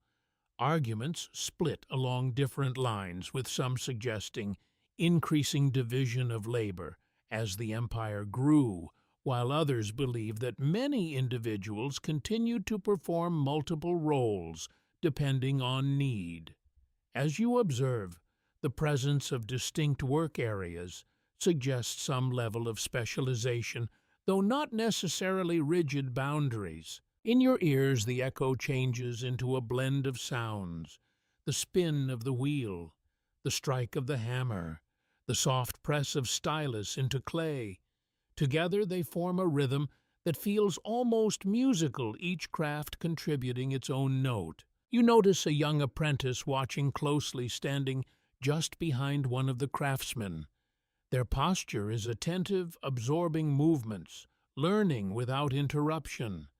Knowledge passed not through formal instruction, but through observation and repetition. You pause, letting the scene settle. This is another layer of the empire, not just fields and food, but the transformation of raw materials into tools, objects, records, the quiet skill that supports everything else. You take a slow breath, the mixed scents of clay, metal, and wood filling your lungs, and as you begin to move again, leaving the workshops behind you, carry with you a deeper awareness of the hands that shape this world, each one contributing in ways that may never be recorded, but are no less essential. The rhythm of tools fades behind you, but one sound seems to linger longer than the others.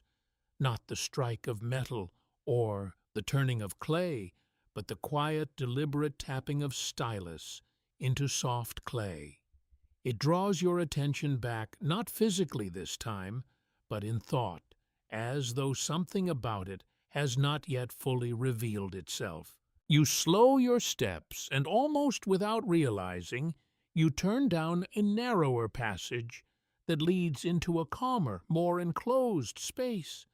The air feels stiller here, cooler, as though the walls themselves are holding back the heat of the day.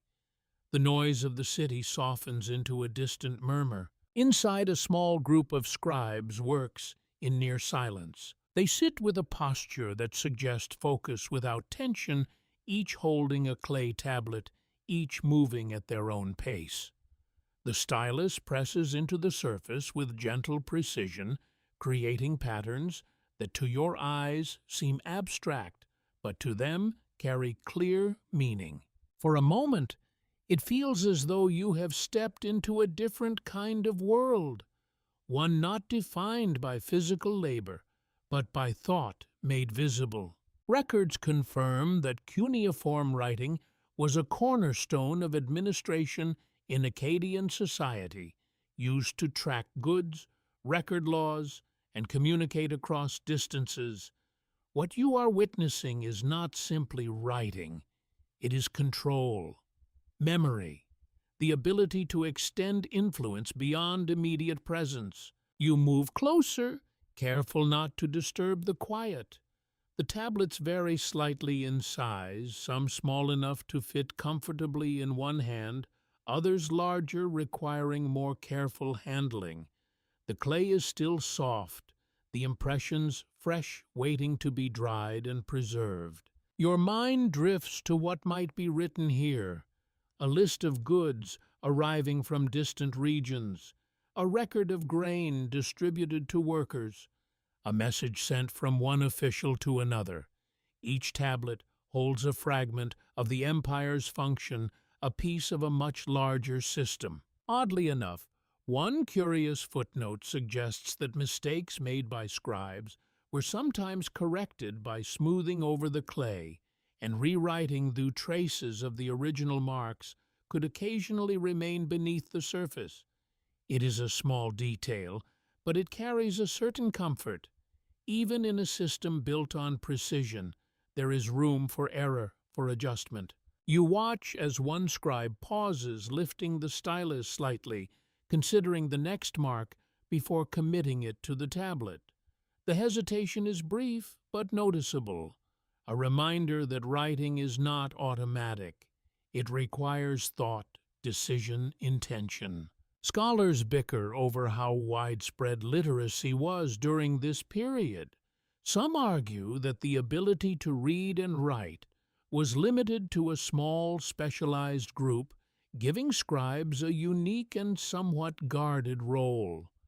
Others suggest that basic levels of literacy may have been more common in certain contexts, particularly among those involved in trade or administration. As you observe, the focused nature of this space suggests that what is happening here is not widely accessible. A faint scent of damp clay fills the air, mixed with something slightly mineral. It is a quiet smell, not unpleasant, simply present. It grounds the scene in material reality, reminding you that even this act of writing is deeply physical.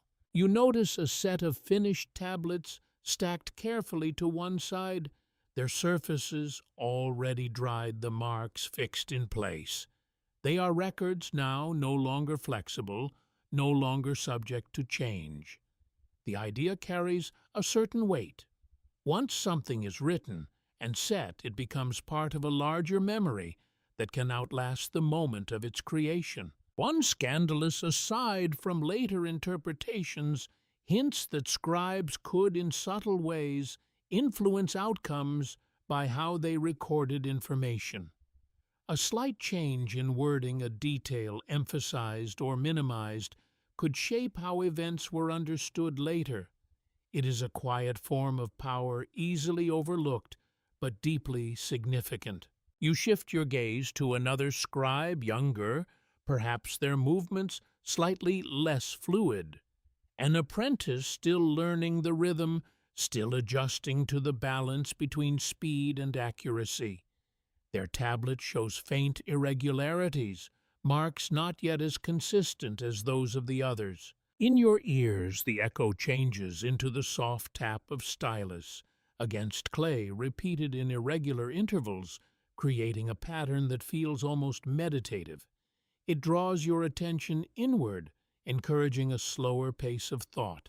No agreement has been reached on how standardized cuneiform writing was across the Akkadian Empire. Arguments split along different lines, with some suggesting efforts toward consistency in administrative contexts, while others believe regional variations remained significant.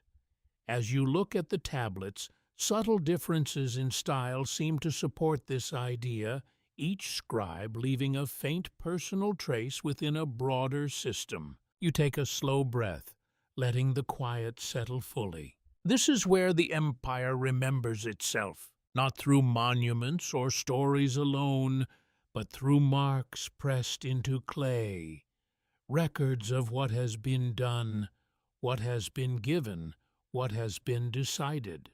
Without these, the reach of Akkad would shrink, limited to what could be spoken and recalled. You let your fingers hover just above the surface of one tablet, close enough to feel the slight coolness of the clay, but not touching. It feels important to leave it undisturbed, to respect the act that has just taken place. And as you step back, allowing the scribes to continue their work in quiet concentration, you carry with you a deeper understanding of how something as simple as a mark in clay can hold together something as vast as an empire. The quiet precision of the scribes lingers in your thoughts as you step back into the open air, but something in the atmosphere begins to shift again.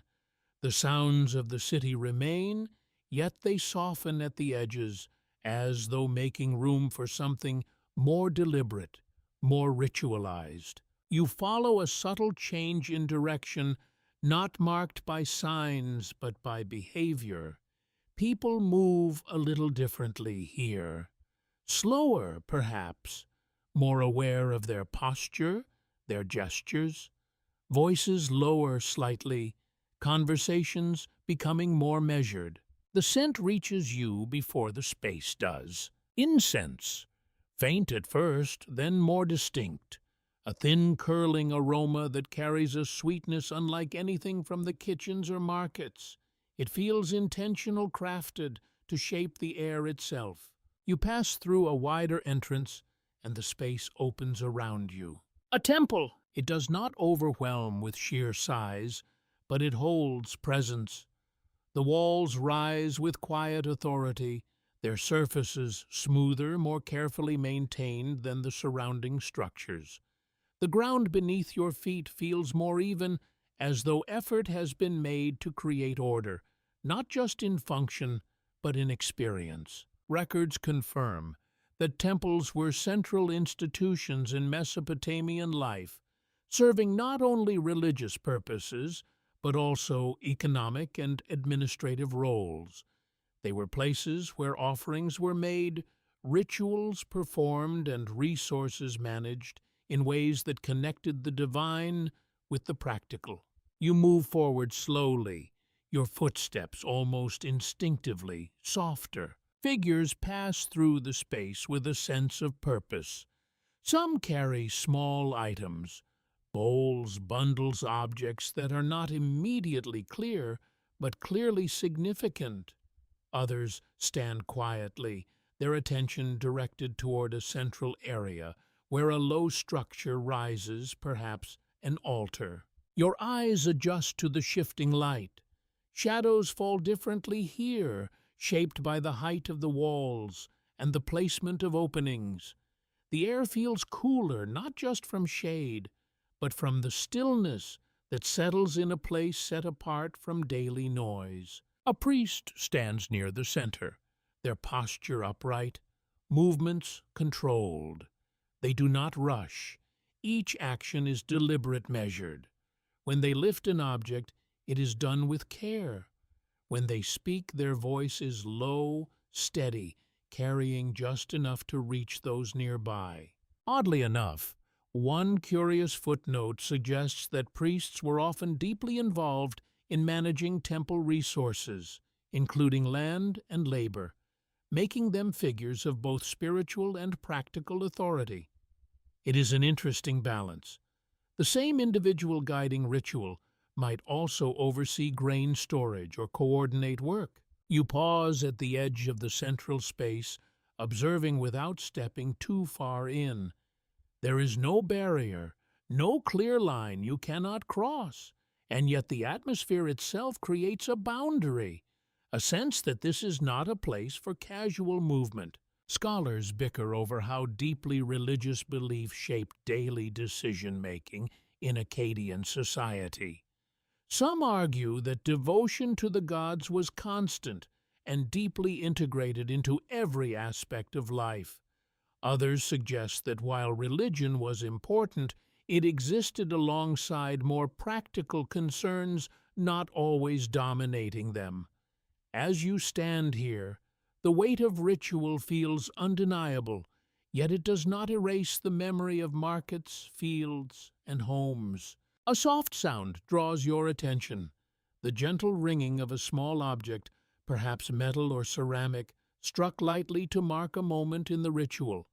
It echoes briefly, then fades, leaving the air slightly altered as though the sound itself has reshaped the space. One scandalous aside from later interpretations hints that temples could accumulate significant wealth, leading to quiet tensions between religious and royal authorities over control of resources. It is not something you see directly, but the idea lingers, adding a layer of complexity to what might otherwise seem purely spiritual. You notice a small group gathered near one side, their hands raised slightly, not dramatically, but enough to suggest participation. Their expressions are calm, focused inward as much as outward. There is no urgency here, only repetition, continuity. In your ears, the echo changes into a low murmur of spoken words, rhythmic and steady, almost like the chants you imagined in the fields, but slower, more deliberate. It creates a sense of time stretching, of moments extending beyond their usual boundaries. No agreement has been reached on how standardized religious practices were across the Akkadian Empire. Arguments split along different lines, with some suggesting that local traditions remained strong even under imperial rule, while others believe that efforts were made to unify worship in ways that supported central authority. As you observe, subtle differences in gesture and arrangement hint at a blending rather than a replacement. You take a slow breath, the scent of incense settling into your senses. This is where the visible and invisible meet, not in grand declarations, but in small, repeated acts.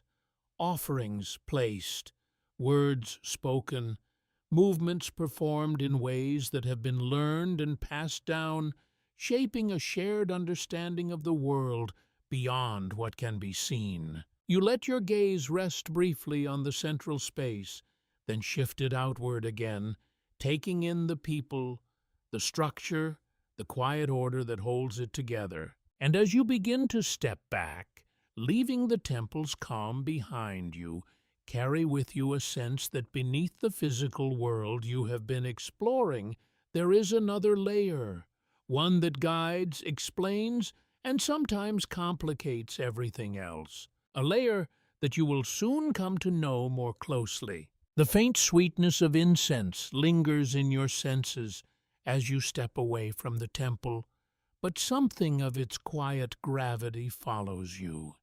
The city resumes its rhythm around you, yet it now feels layered, as though beneath every action, every exchange, there is a quieter awareness of forces unseen. You do not need to be inside a temple to feel it.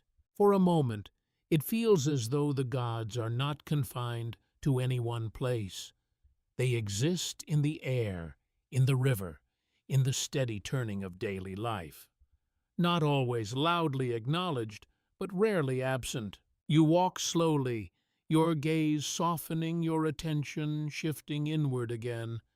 The details of the city remain, the walls, the people, the sounds. But now each one seems to carry a hint of something more, a meaning that extends beyond the immediate. Records confirm that Akkadian religion drew heavily from earlier Sumerian traditions, with a pantheon of gods associated with natural forces, cities, and aspects of life. These were not distant abstract beings, but personalities with preferences, tempers, and influence. You pass a small niche set into a wall, easy to overlook if you are not paying attention.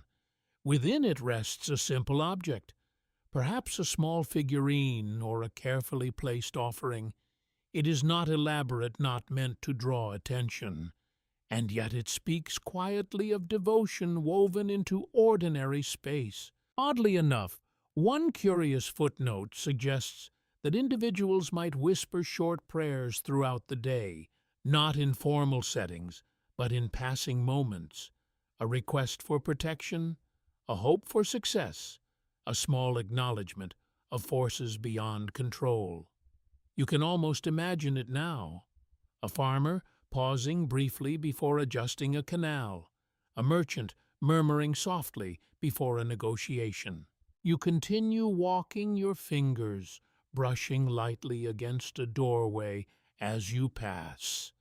The surface is warm ground, and for a moment you imagine someone placing their hand there, not just for balance, but for reassurance, a small, unconscious gesture that connects the physical and the unseen. Scholars bicker over how personal religious belief was compared to formal ritual. Some argue that devotion was deeply individual, expressed in countless small ways.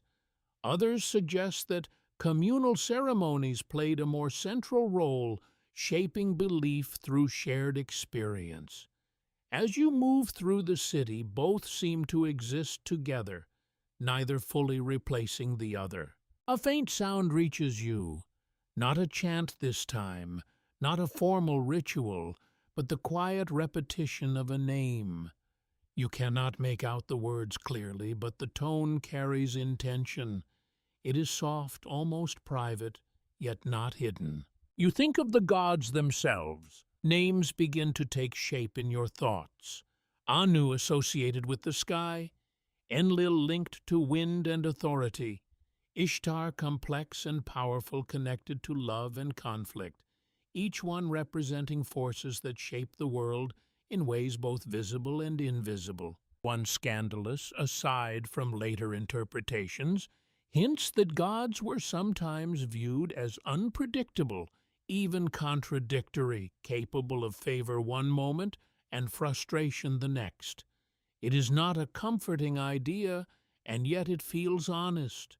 The world itself's not always consistent. Why would the forces behind it be any different? You pause near a small gathering where a few people have placed simple offerings, a piece of bread, a small vessel of liquid, nothing extravagant. The act itself seems more important than the object. In your ears, the echo changes into the soft flicker of a small flame, perhaps from a lamp or candle, its presence subtle but steady. It adds a layer of quiet focus, drawing attention without demanding it. No agreement has been reached on how much the Akkadian rulers influenced religious practices to support their authority. Arguments split along different lines, with some suggesting that kings aligned themselves closely with the gods to legitimize their power, while others believe that religious traditions retained a degree of independence. As you reflect, it seems likely that both forces interacted, shaping one another over time. You notice a woman pausing briefly before continuing down the path, her head lowering slightly, her hands adjusting something small she carries. The gesture is quick, almost invisible, unless you are watching for it. A moment of acknowledgement, then life continues. The idea settles gently. Belief here is not confined to grand gestures.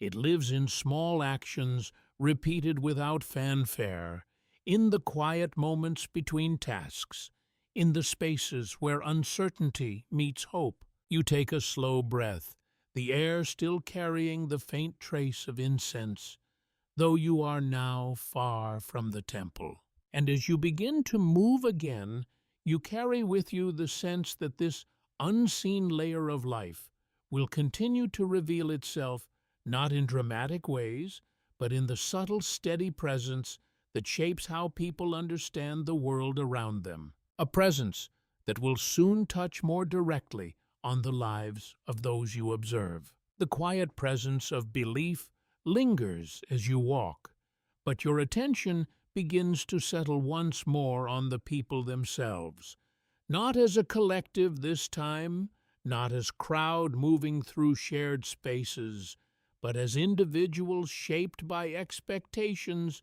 you are only beginning to notice. Your pace slows naturally as you become aware of patterns. Who carries what? Who speaks and who listens? Who moves freely through open spaces and who remains closer to the edges? Women. At first it feels like a simple observation. Then gradually it becomes something more layered. A set of roles, possibilities, and limitations that shift depending on context, on status, on circumstance. You pass a small courtyard where a group of women are gathered, their movements coordinated in quiet familiarity. One kneads dough with steady hands, another tends to a child seated nearby, while a third arranges vessels along a wall. The tasks flow between them without need for instruction, as though the rhythm has long been established. Records confirm that women in Akkadian society participated in a range of activities from household management to economic roles such as weaving, brewing, and even in some cases serving as priestesses. As you watch, this variety begins to take shape not as a list, but as lived experience. The scent of grain and warm clay drifts through the space, grounding the moment. You notice the texture of the woven mat beneath their feet, slightly rough, marked by repeated use. A child reaches out, brushing their hand across it absent-mindedly, tracing its pattern as if it were a map. Oddly enough, one curious footnote suggests that some women could own property and engage in contracts, particularly in urban settings, though the extent of these rights likely varied widely. It is a detail that complicates any simple understanding. Agency exists, but it is not evenly distributed. You continue walking, and the scene shifts. A woman passes you carrying a large vessel balanced carefully against her hip. Her posture is strong, practiced. The weight is significant, but her movement remains steady. There is no hesitation, no visible strain beyond what has been absorbed into routine. You wonder briefly how many times she has made this journey. How many steps, how many small adjustments of balance have shaped the way she moves now. Scholars bicker over how restrictive gender roles were during this period. Some argue that women's activities were largely confined to domestic spheres, while others point to evidence of broader participation in economic and religious life. As you observe, it feels less like a fixed boundary and more like a spectrum influenced by class, location, and individual circumstance. A faint sound draws your attention, the soft, repetitive motion of weaving. You turn slightly and see a loom set near the edge of a shaded space. A woman works it with quiet focus, her hands moving in a practiced rhythm. Thread passes over and under, gradually forming a fabric that will become clothing, perhaps for someone you have already seen. The process is steady, almost hypnotic. One scandalous aside from later interpretations hints that elite women, particularly those connected to the royal court, could wield significant influence behind the scenes, shaping decisions in ways not always recorded openly. It is a reminder that power does not always appear where you expect it. You pause near the loom, watching the pattern emerge slowly, each thread placed with intention, contributing to a larger design that only becomes clear over time. It mirrors something you have already begun to sense in this world, the accumulation of small actions forming something more complex. In your ears, the echo changes into the soft pull of thread against thread, a gentle tension that resolves with each completed movement.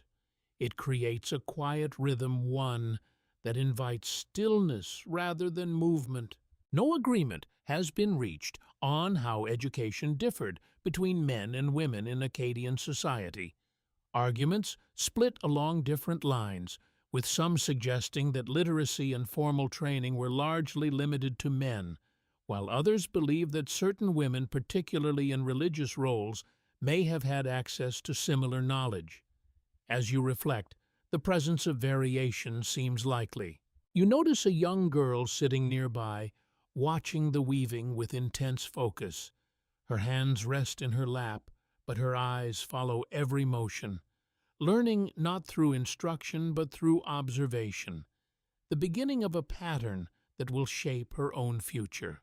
The air shifts slightly as a breeze moves through the courtyard, lifting the edges of fabric, carrying with it the faint scent of herbs hung to dry.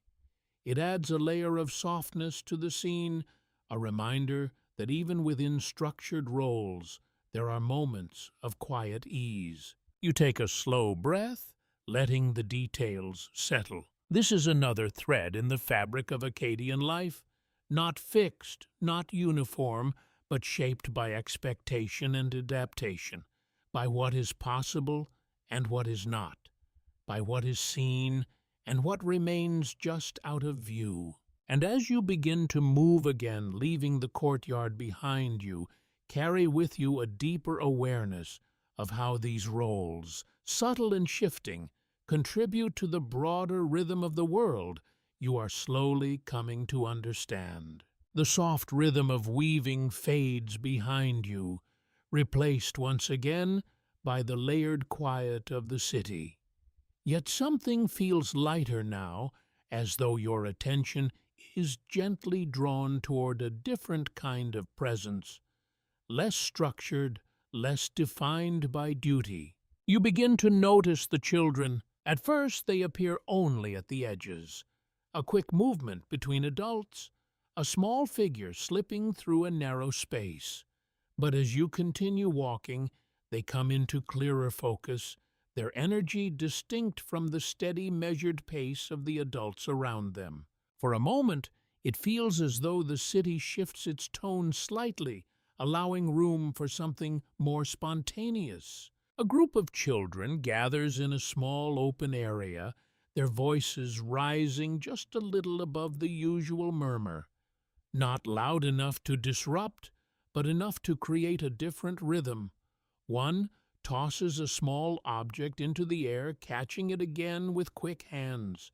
Another traces shapes in the dust with a stick, the lines overlapping and fading as feet move through them. Records confirm that children in ancient Mesopotamian societies often began contributing to household or economic tasks at a relatively young age, learning skills through observation and participation.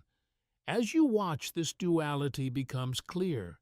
Moments of play exist, but they are woven into a broader expectation of responsibility. You pause, leaning slightly against a wall warmed by the sun.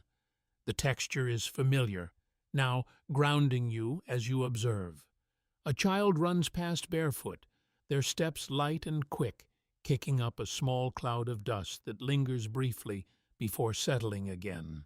Oddly enough, one curious footnote suggests that some toys found by archaeologists, small clay animals or wheeled objects, may have belonged to children, offering glimpses into how they played and imagine their world. It is a small detail, but it brings a certain warmth. Even in a structured society, there is space for imagination. You watch as two children crouch near the ground, arranging small stones into patterns. Their focus is intense, their conversation quiet but animated. The game has rules, though you cannot fully see them. It exists in their shared understanding, shifting and adapting as they play. Scholars bicker over how much formal education children receive during this period.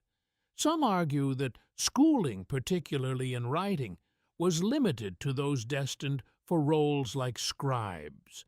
Others suggest that practical knowledge farming, crafting household tasks, was passed down more broadly, forming a different kind of education. As you observe, the latter feels immediate rooted in daily life. A faint sound reaches you, laughter brief and bright, cutting through the heavier tones of work and routine. It lingers just long enough to shift the atmosphere, then fades as quickly as it came. You notice a slightly older child standing near an adult, watching closely as a task is performed. The posture is attentive, mirroring what you saw in the workshops. Learning does not happen in isolation here. It is absorbed through proximity, through repetition, through quiet observation. One scandalous, aside from later interpretations, hints that childhood in ancient societies may have been shorter in a practical sense, with expectations of contribution arriving earlier than in many modern contexts.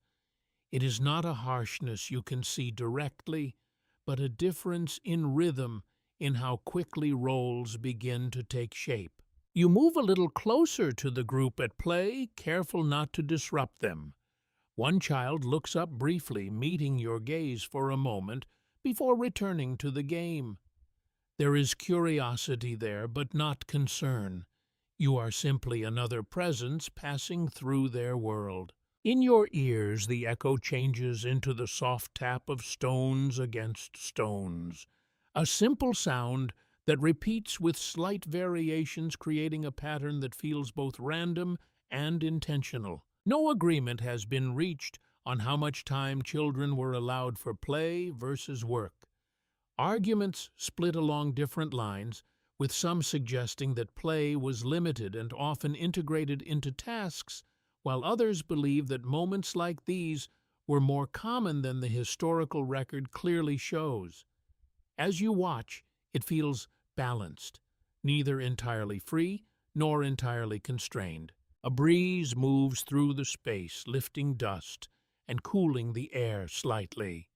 It carries with it the faint scent of the fields, a reminder of the work that underlies everything else. You notice a small gesture, a child helping another to stand after a stumble, quick, unremarked, but meaningful.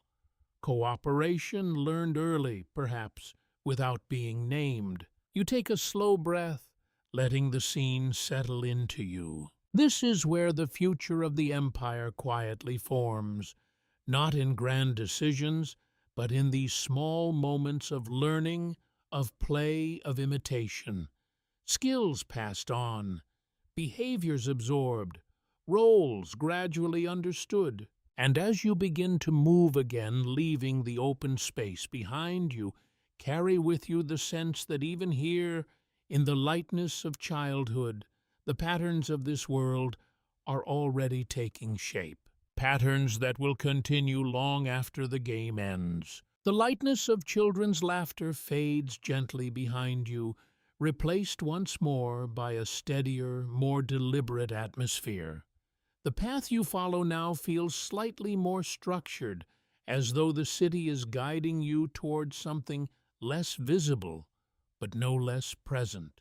You begin to notice it in small ways. A conversation that quiets as someone approaches, a gesture of deference brief but unmistakable, a pause before action, as if considering not just what is possible but what is permitted. For a moment, it feels as though the air itself carries a sense of expectation, law, order, authority.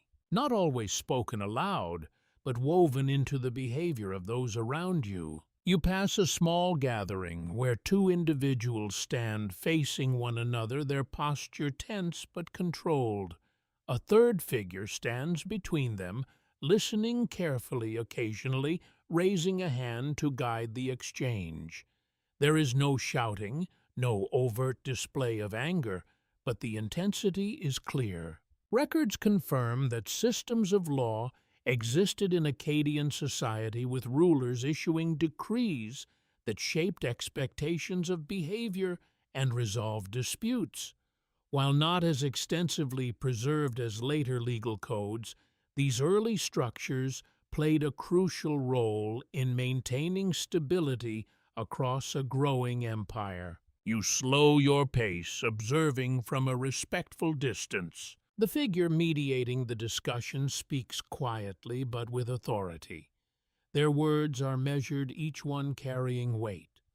The others respond in turn, their voices controlled, as though aware that this moment is not just about personal disagreement, but about something larger. Oddly enough, one curious footnote suggests that oaths sworn before the gods could serve as a powerful tool in resolving disputes, as breaking such an oath was believed to carry consequences beyond the immediate world.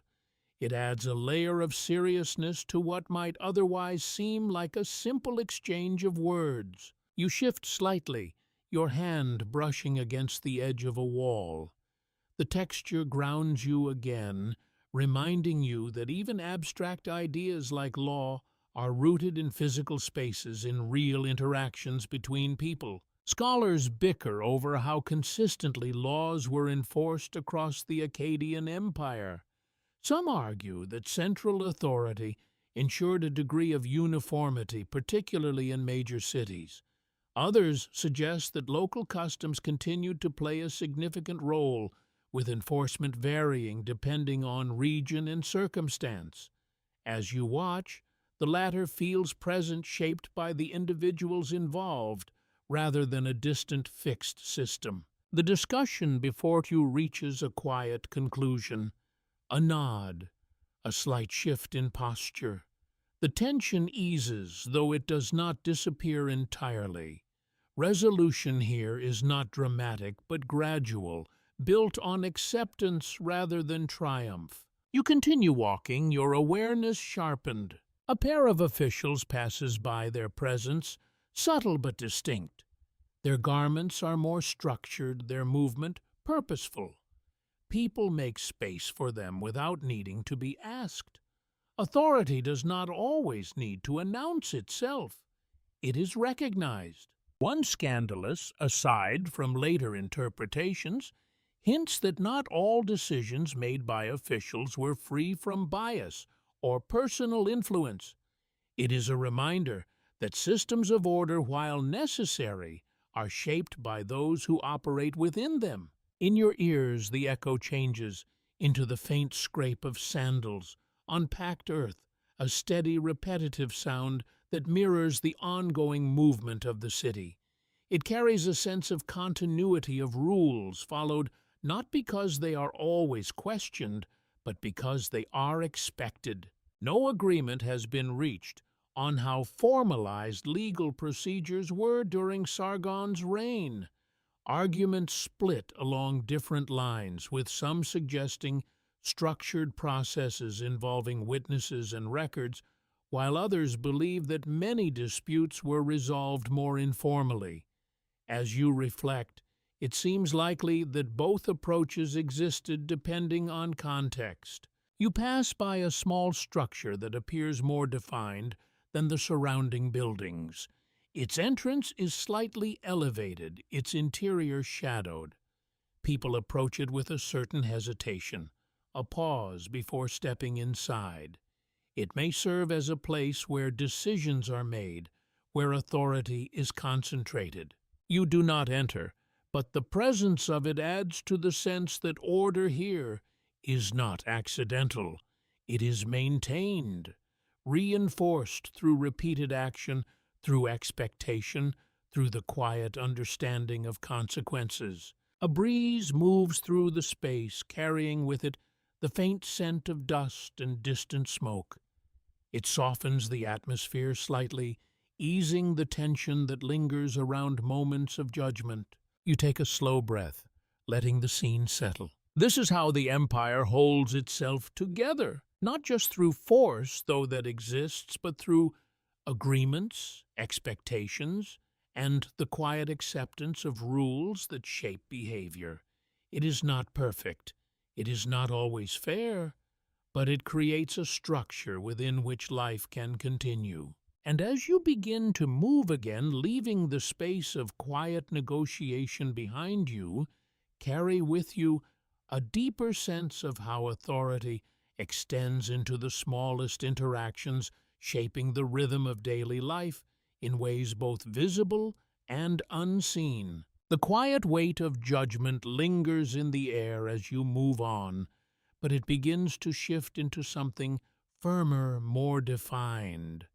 The sense of order you just witnessed does not stand alone.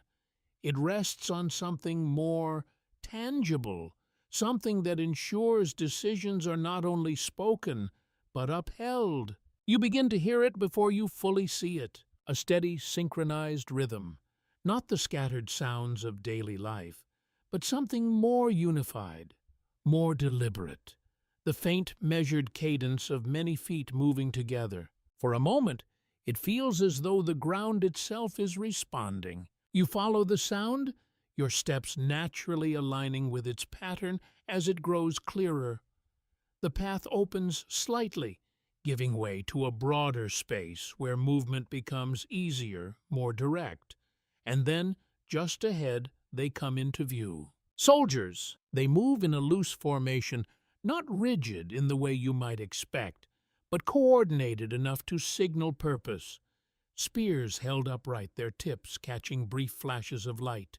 Shields rest at their sides, worn but maintained. Their clothing is practical, built for movement rather than display. Records confirm that Sargon's army played a crucial role in establishing and maintaining the Akkadian Empire, enabling the expansion of control across vast regions. As you watch them, the idea of empire takes on a different weight. It is not just an abstraction. It is carried forward by individuals like these. You step slightly to the side, allowing them to pass without interruption. The sound of their sandals against the ground is steady, almost hypnotic. Each step falls into place with the next, creating a rhythm that feels both grounding and faintly imposing. It is not loud, not aggressive, but it is unmistakably present. Oddly enough, one curious footnote suggests that early Akkadian armies may have included soldiers drawn from different regions, creating forces that were not entirely uniform in language or background. It adds a layer of complexity. These are not just representatives of a single place, but a gathering of many brought together under a shared command. You study their faces as they pass. Some are focused straight ahead, their expressions neutral, practiced. Others glance briefly to the side, their eyes scanning the space with quiet awareness. There is no overt display of emotion, but there is a sense of readiness, a constant attention to surroundings. Scholars bicker over how professionalized Sargon's army truly was. Some argue that he maintained a standing force, trained and organized, in ways that set a precedent for future empires. Others suggest that many soldiers were drawn from local populations as needed, serving temporarily, rather than as full-time warriors. As you observe the balance between discipline and variation, hints at a system still taking shape. The air carries a faint scent of leather and metal as they pass, mixed with dust stirred by their movement. It is a sharper smell than the softer tones of the market or the fields, a reminder of the materials and tools associated with conflict. You notice a figure at the front, their posture slightly different, more upright, more deliberate in their movements. A leader, perhaps, not marked by elaborate clothing, but by the subtle way others align themselves in response. One scandalous, aside from later interpretations, hints that loyalty within such forces could be complex, influenced not only by allegiance to the king, but by personal bonds, regional ties, and the realities of survival. It is easy to imagine how such factors might shape behavior in ways not always visible from the outside. As the soldiers move past, the space they leave behind feels briefly altered, quieter, though not empty. The rhythm lingers for a moment, then dissolves back into the broader soundscape of the city. In your ears, the echo changes into the faint clink of metal against metal, a softer version of what you heard earlier in the workshops, but now carrying a different meaning. Not creation, but readiness. No agreement has been reached on how often these soldiers were engaged in active conflict versus maintaining presence within controlled regions. Arguments split along different lines, with some suggesting frequent campaigns of expansion, while others believe that much of their role involved reinforcing authority in already conquered areas. As you reflect, both possibilities seem to coexist within the same force. You continue walking your pace, returning to its earlier rhythm. A small group of civilians watches the soldiers disappear into the distance, their expressions mixed. Curiosity, respect, perhaps a hint of unease. The presence of armed individuals carries a weight that does not fully dissipate even in times of calm. You notice a child mimicking the soldiers' steps for a few moments after they pass, lifting their feet in exaggerated rhythm before losing interest and returning to play. The gesture is brief, almost playful, yet it reflects how visible actions can shape perception. You pause, letting the scene settle. This is another pillar of the empire, not just rules or records, but the capacity to enforce, to protect, to expand. It exists quietly most of the time, but its presence is always felt. You take a slow breath, the air now lighter, as the soldiers move farther away. And as you continue along the path, you carry with you the understanding that behind the calm surface of daily life, there is a structure of strength that supports it, not always visible, but always there, shaping what is possible and what is not. The steady rhythm of marching feet fades into the distance, dissolving back into the layered sounds of the city. Yet something of that movement remains with you, a sense of connection stretching beyond what you can see, not just through soldiers, but through something quieter, more constant. Communication. You begin to notice it in small ways at first. A man moving quickly along a narrow path, his pace more urgent than those around him. A brief exchange of words at a doorway, followed by a nod and a change in direction. The passing of information subtle and continuous. For a moment, it feels as though the entire city is threaded together by invisible lines. You follow one such line drawn by the purposeful movement of a figure carrying a small bundle. Their steps are measured but swift, their attention fixed ahead. They do not linger, do not pause for conversation. There is a sense of task, of message. Records confirm that systems of communication, including messengers and established routes, were essential for maintaining control across the Akkadian Empire. Orders, reports, and information had to move between distant regions, connecting the center with its outer edges. You walk alongside the path for a while, watching as the messenger continues. The route is not formalized in the way you might expect, no paved road or marked boundary.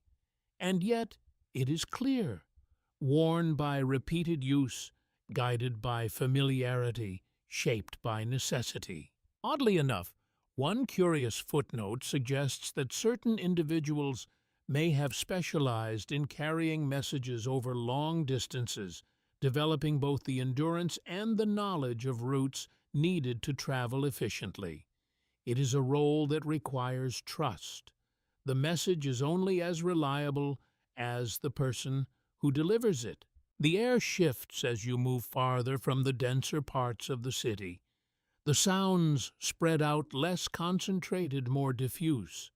You hear the occasional call between travelers, the distant creak of a cart, the soft rustle of movement through dry grass. You imagine the message being carried, perhaps a report from a distant city detailing harvests or unrest, perhaps an order from the center instructing a local official to act, each piece of information linking places that may never meet directly. Scholars bicker over how organized these communication systems were.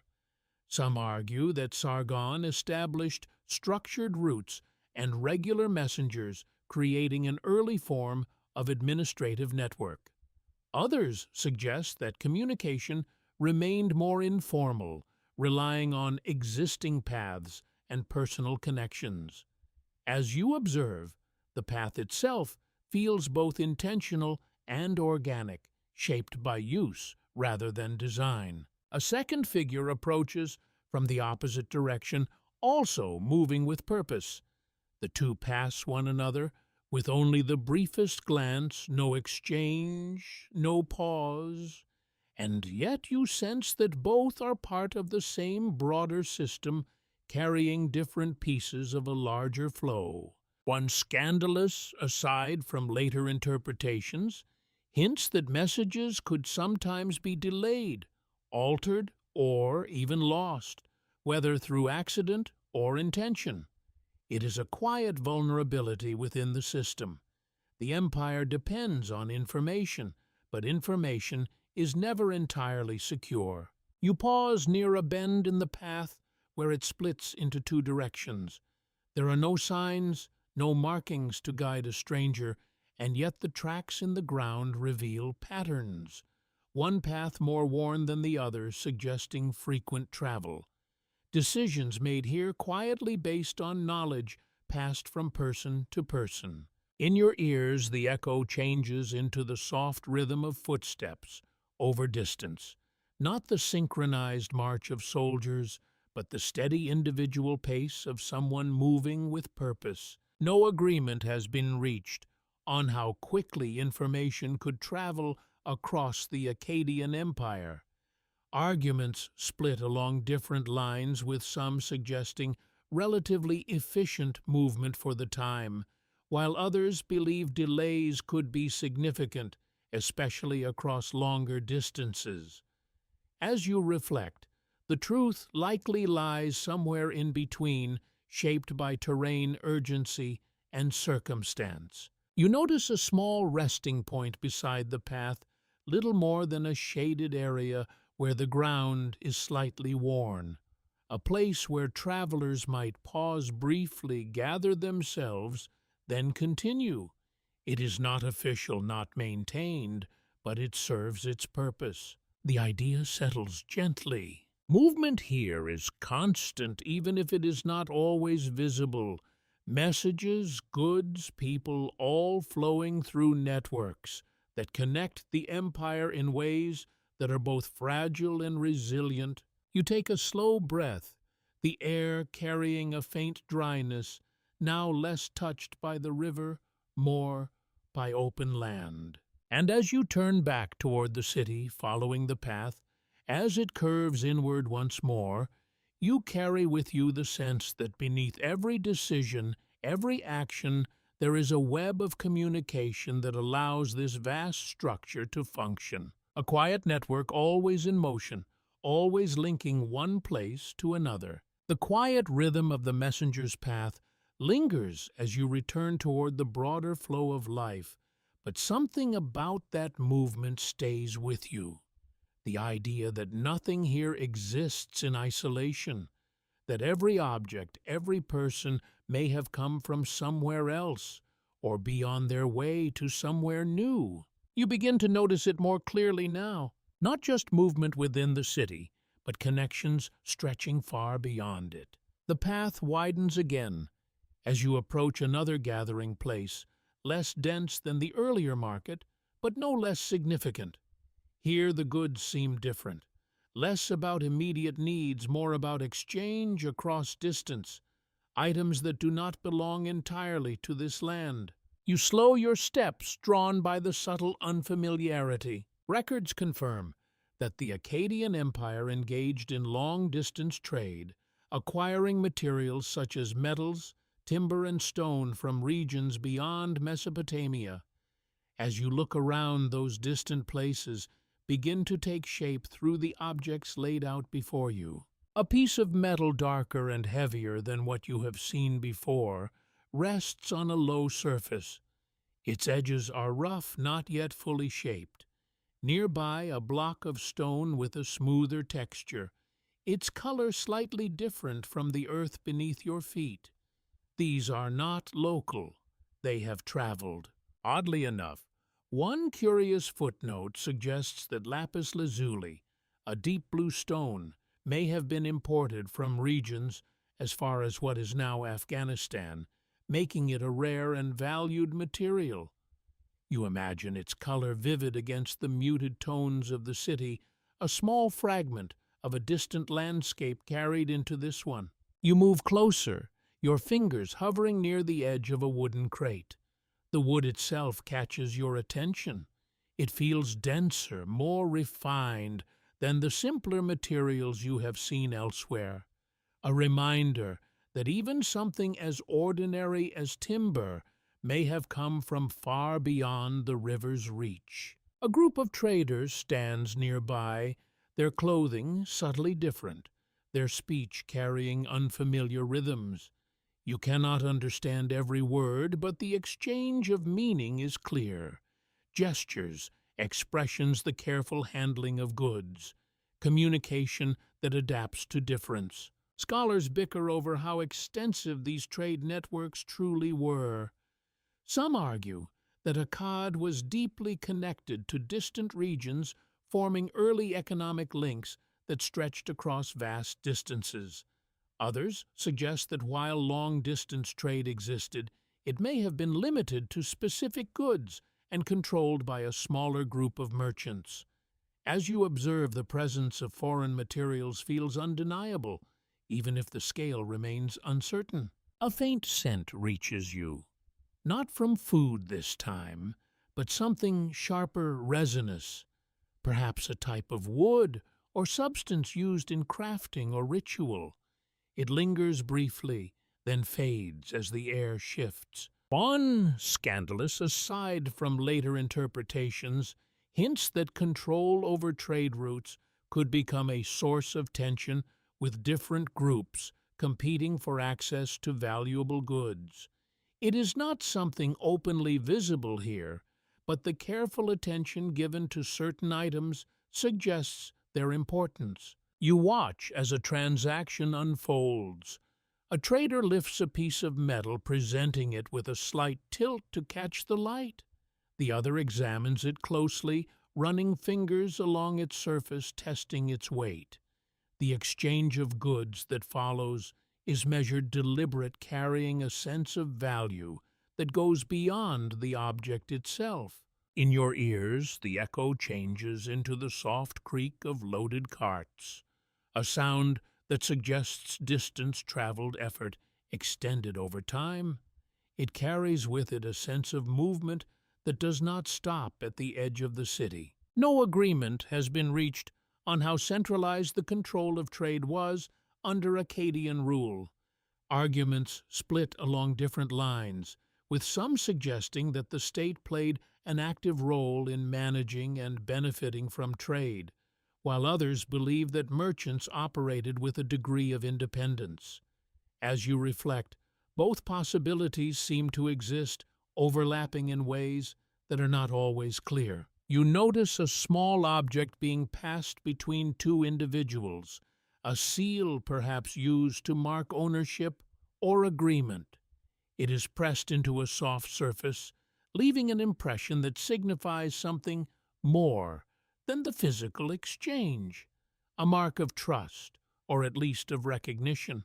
The idea settles quietly. Trade here is not just about goods, it is about connection, about bringing distant places into contact, even if only briefly, about creating links that extend beyond immediate surroundings. You take a slow breath, the air carrying a mixture of familiar and unfamiliar scents, blending into something that feels both grounded and expansive. And as you step back from the gathering, allowing the traders to continue their work, you carry with you a deeper sense of how this world reaches outward, drawing in resources, ideas, and influences from places far beyond what you can see. A network that stretches across distance, quietly shaping the life of the empire. The distant traces of trade still linger in your awareness, like dust carried from far-off roads. But as you move deeper into the city again, something more subtle begins to emerge. Not what is being exchanged, but what happens when people remain in contact long enough for exchange to become something else entirely. Blending, not a sudden transformation, but a slow layering of lives, habits, and speech. For a moment, it feels as though the city is speaking in more than one voice at once. You begin to notice it in conversations passing you by. Some words sound familiar, shaped by the rhythms you have already grown accustomed to. Others feel slightly different. Their cadence altered, their syllables softened or tightened in unfamiliar ways. Not enough to prevent understanding, but enough to remind you that not everyone here comes from the same place. Records confirm that the Akkadian Empire was linguistically diverse, with Akkadian gradually becoming a dominant administrative language, while Sumerian continued to be used in religious and scholarly contexts. As you walk, this dual presence feels almost tangible, as if language itself is layered over the city like overlapping currents. You pass a small group engaged in conversation. One speaks with measured clarity, likely using Akkadian in a structured, formal way. Another responds with a slightly different rhythm, perhaps shaped by regional speech patterns. A third interjects briefly, and for a moment, the exchange becomes a negotiation not just of meaning, but of expression. Oddly enough, one curious footnote suggests that bilingual scribes may have played a crucial role in bridging communication gaps across regions, translating not just words but administrative expectations. It is easy to imagine how such individuals would become essential in maintaining cohesion across a diverse population. You slow your pace, letting the soundscape settle around you. Language here is not uniform. It adapts. It shifts depending on who is speaking, where they are from, and what they are trying to convey. Scholars bicker over how quickly Akkadian became a dominant spoken language outside administrative contexts. Some argue that it spread gradually through trade governance and migration. Others suggest that local languages remained strong in everyday life for much longer, with Akkadian serving primarily formal purposes. As you listen to fragments of speech around you, both possibilities feel plausible, coexisting without clear boundaries. A child runs past you, calling out to someone in a voice that blends familiarity with something slightly different in tone. The response comes from another direction, equally fluid. You realize that even within a single exchange, variation exists naturally without confusion or hesitation. You continue forward, drawn toward a slightly elevated area where people seem to gather more frequently. Here, the density of conversation increases. It is not loud, but layered. Words overlap, separate, and recombine, creating a texture of sound that feels almost like movement itself. One scandalous aside from later interpretations hints that language could carry subtle markers of identity, revealing where someone came from, what role they held, or even their level of education. It is a reminder that speech is never just communication, it is also recognition. You notice a scribe nearby, not writing this time, but listening. Their attention shifts between speakers, as though translating not just language, but intention. The ability to move between forms of expression appears to grant a quiet form of authority. A faint scent of ink or wet clay drifts from a nearby workspace where another tablet is being prepared. Even here, where spoken language fills the air, written language remains present in the background, anchoring communication in a more permanent form. You pause briefly at the edge of the gathering, observing how easily people adjust to one another. A phrase repeated in slightly altered form, a gesture that replaces a word, meaning carried through context as much as through language itself. No agreement has been reached on how unified Akkadian speech truly was across the empire. Arguments split along different lines, with some suggesting a growing linguistic standard that facilitated administration, while others emphasize continued diversity and regional variation. As you listen, the truth seems to sit somewhere in between fluid and adaptable. You notice a merchant adjusting their tone when speaking to different individuals, subtly shifting vocabulary depending on the listener. It is not deception, it is adaptation, a quiet skill developed through constant interaction with difference. In your ears, the echo changes into overlapping tones of speech, blending into a kind of background current. Not chaotic, but layered like water flowing through multiple channels at once. You think briefly of Sargon's ambition not as conquest alone, but as something that inevitably brings languages into contact.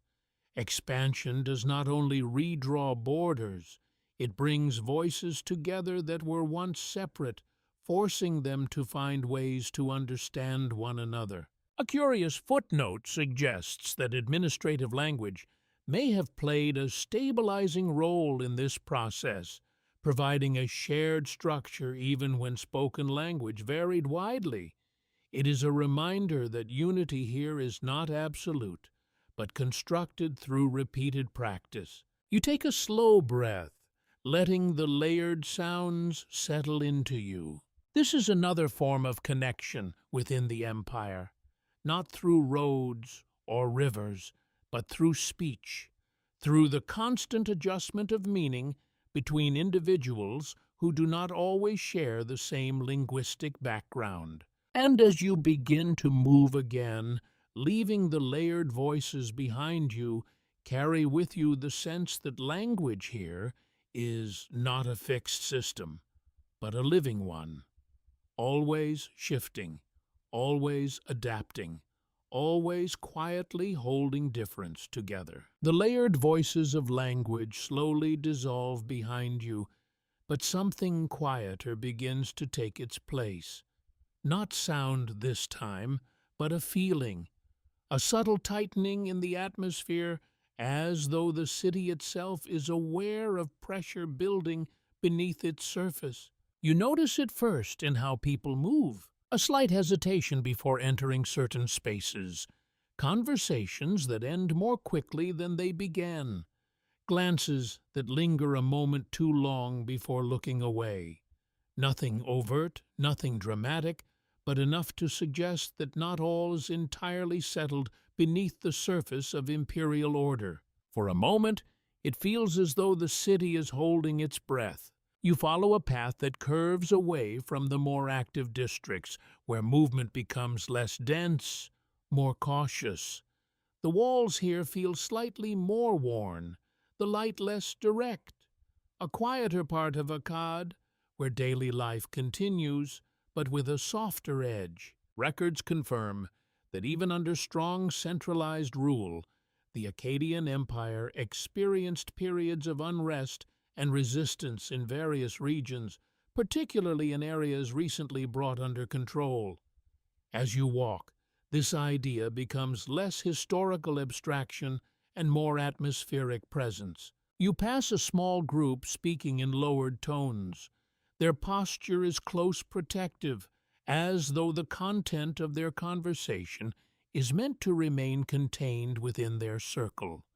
You cannot hear the words clearly, but the tone suggests concern, perhaps uncertainty, about recent events or decisions made elsewhere. Oddly enough, one curious footnote suggests that some local leaders may have retained influence by balancing cooperation with central authority while quietly preserving regional autonomy.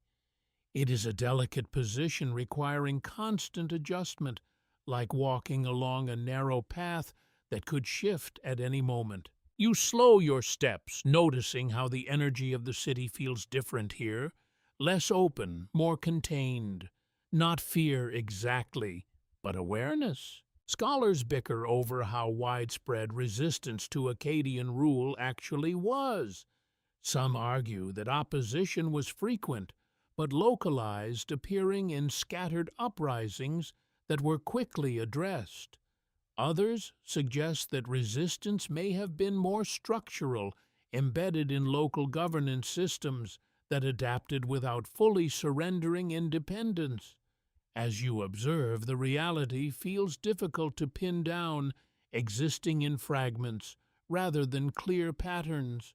A faint sound reaches you, not the steady rhythm of labor or trade, but something sharper.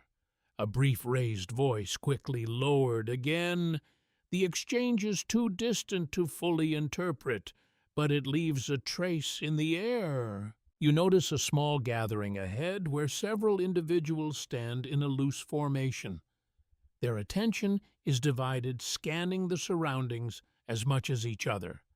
There is no open conflict, but there is tension, a sense that something is being discussed that carries weight beyond the immediate moment. One scandalous, aside from later interpretations, hints that loyalty within imperial systems was often negotiated rather than absolute, with individuals and communities adjusting their level of cooperation depending on circumstance. It is a reminder that empire is not only built through expansion, but maintained through continuous quiet negotiation. You shift slightly to the side, not intruding but observing. The group's discussion appears measured, controlled. No raised gestures, no sudden movements. Yet beneath the surface, something is clearly unresolved. In your ears, the echo changes into a faint pulse of overlapping footsteps, not synchronized like soldiers, but irregular, suggesting multiple movements converging and diverging within the same space. No agreement has been reached on how stable Akkadian control remained across all regions at any given time. Arguments split along different lines, with some emphasizing strong centralized authority, while others highlight the importance of local adaptation and partial autonomy. As you reflect, both interpretations seem to coexist in tension.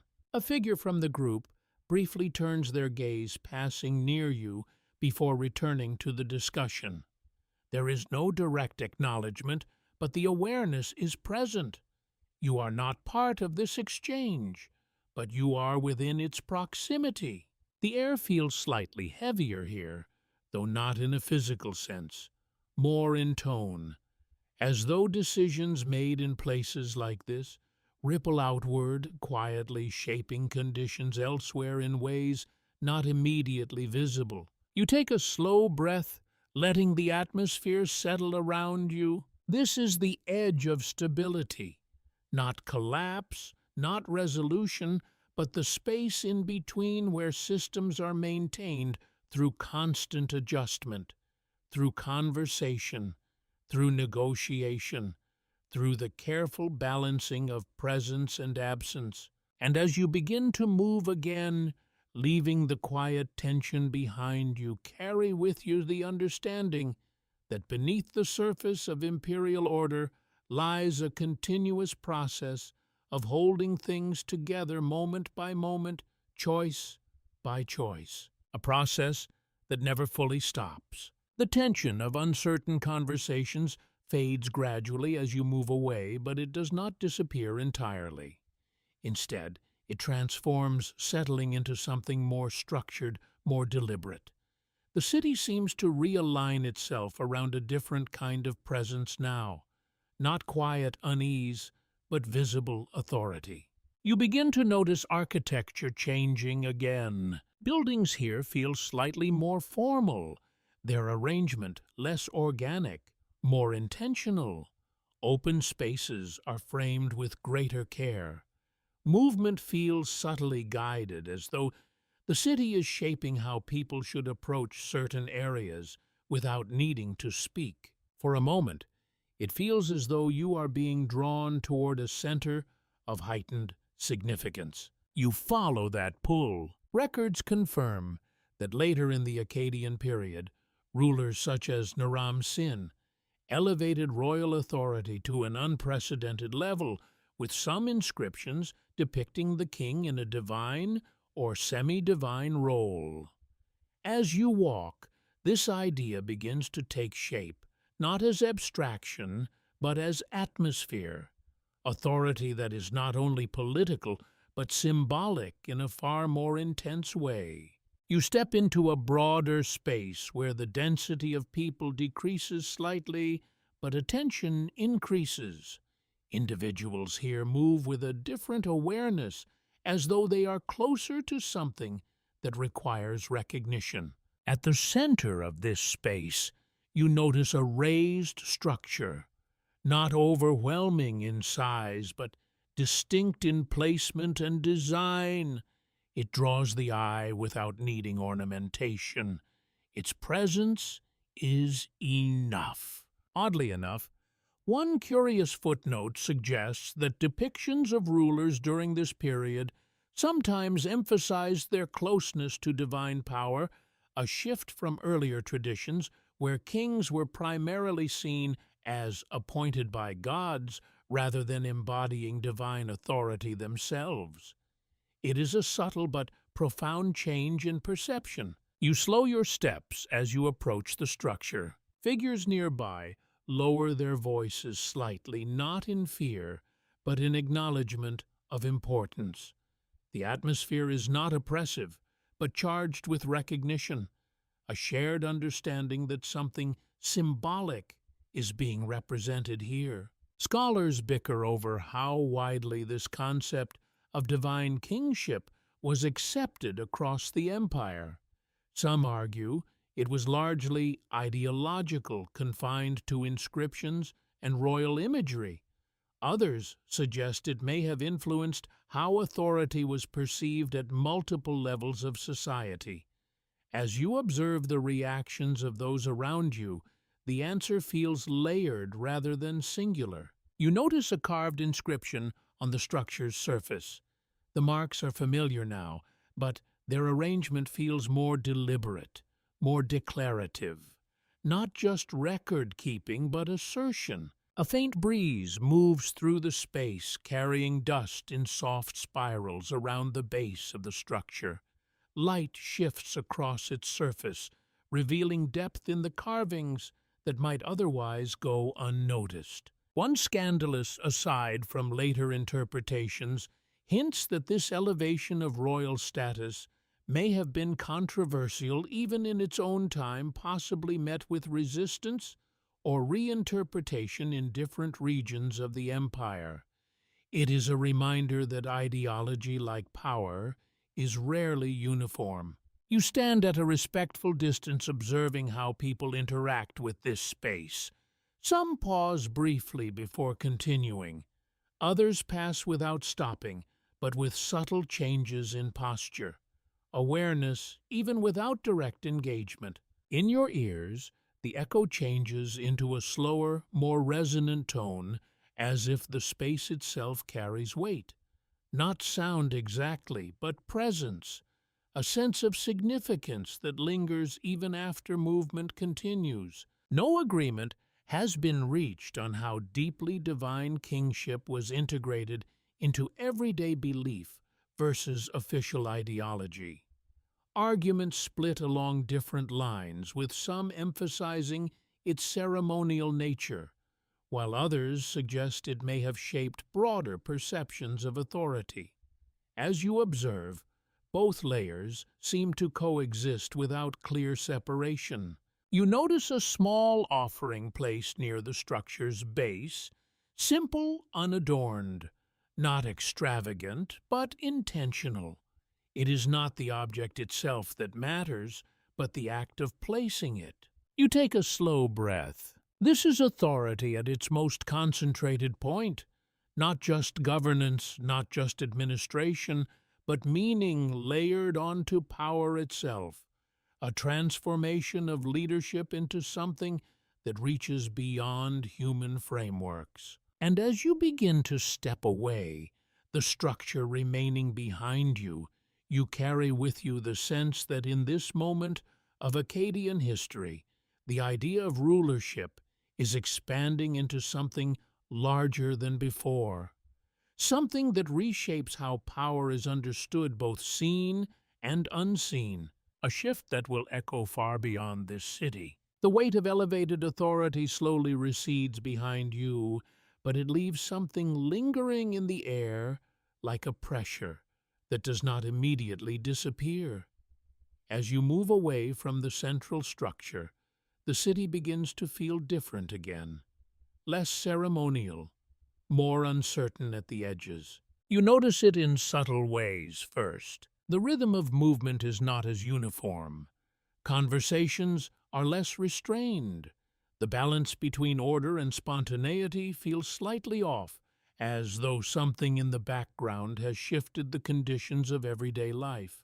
For a moment, it feels as though the land itself is becoming less predictable. You follow a path that leads outward, away from the most structured areas.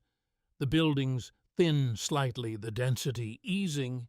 Here the city begins to blend back into its surrounding environment, and you become more aware of the sky again, open and wide, above the rooftops.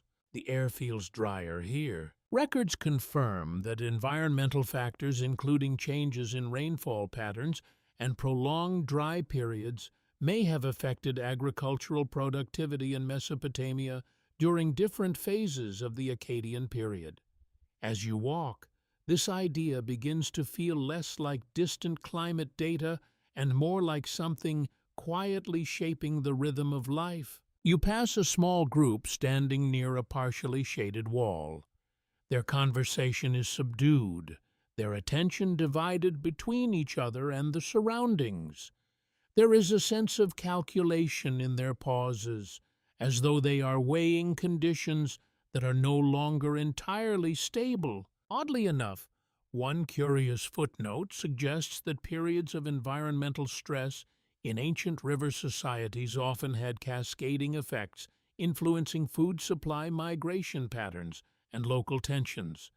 It is not a dramatic collapse, but a gradual tightening of pressure across multiple systems at once. You slow your steps, noticing how the ground changes slightly underfoot, still firm but less consistently moist than near the river. The difference is subtle, but noticeable once you are aware of it. Scholars bicker over how significant environmental change was in the decline of Akkadian power. Some argue that prolonged drought and reduced agricultural output played a major role in weakening administrative structures. Others suggest that political and social factors were more decisive, with environmental stress acting only as one part of a larger set of challenges. As you observe the quieter edges of the city, both perspectives feel plausible. A faint wind moves through the space, carrying dust in light, uneven patterns. It brushes against your skin, warm and dry, not harsh, but persistent. You notice people adjusting to it without comment, covering vessels more carefully, moving shaded objects slightly, small adaptations that do not require discussion, only awareness. One scandalous aside from later interpretations hints that environmental instability may have contributed to increased movement of populations as people sought more reliable conditions elsewhere. It is a quiet form of change not always recorded in official accounts, but visible in shifting patterns of settlement over time. You continue walking, passing a narrow channel that carries less water than earlier ones you saw near the Euphrates. The flow is still present but reduced. It moves more slowly, as though conserving itself. In your ears, the echo changes into a softer, irregular sound, like wind passing through uneven terrain. It lacks the consistency of earlier rhythms, introducing a sense of variability. No agreement has been reached on the exact role of environmental conditions in shaping the later trajectory of Akkadian authority. Arguments split along different lines, with some emphasizing ecological stress as a primary factor, while others point to internal political fragmentation or external pressures.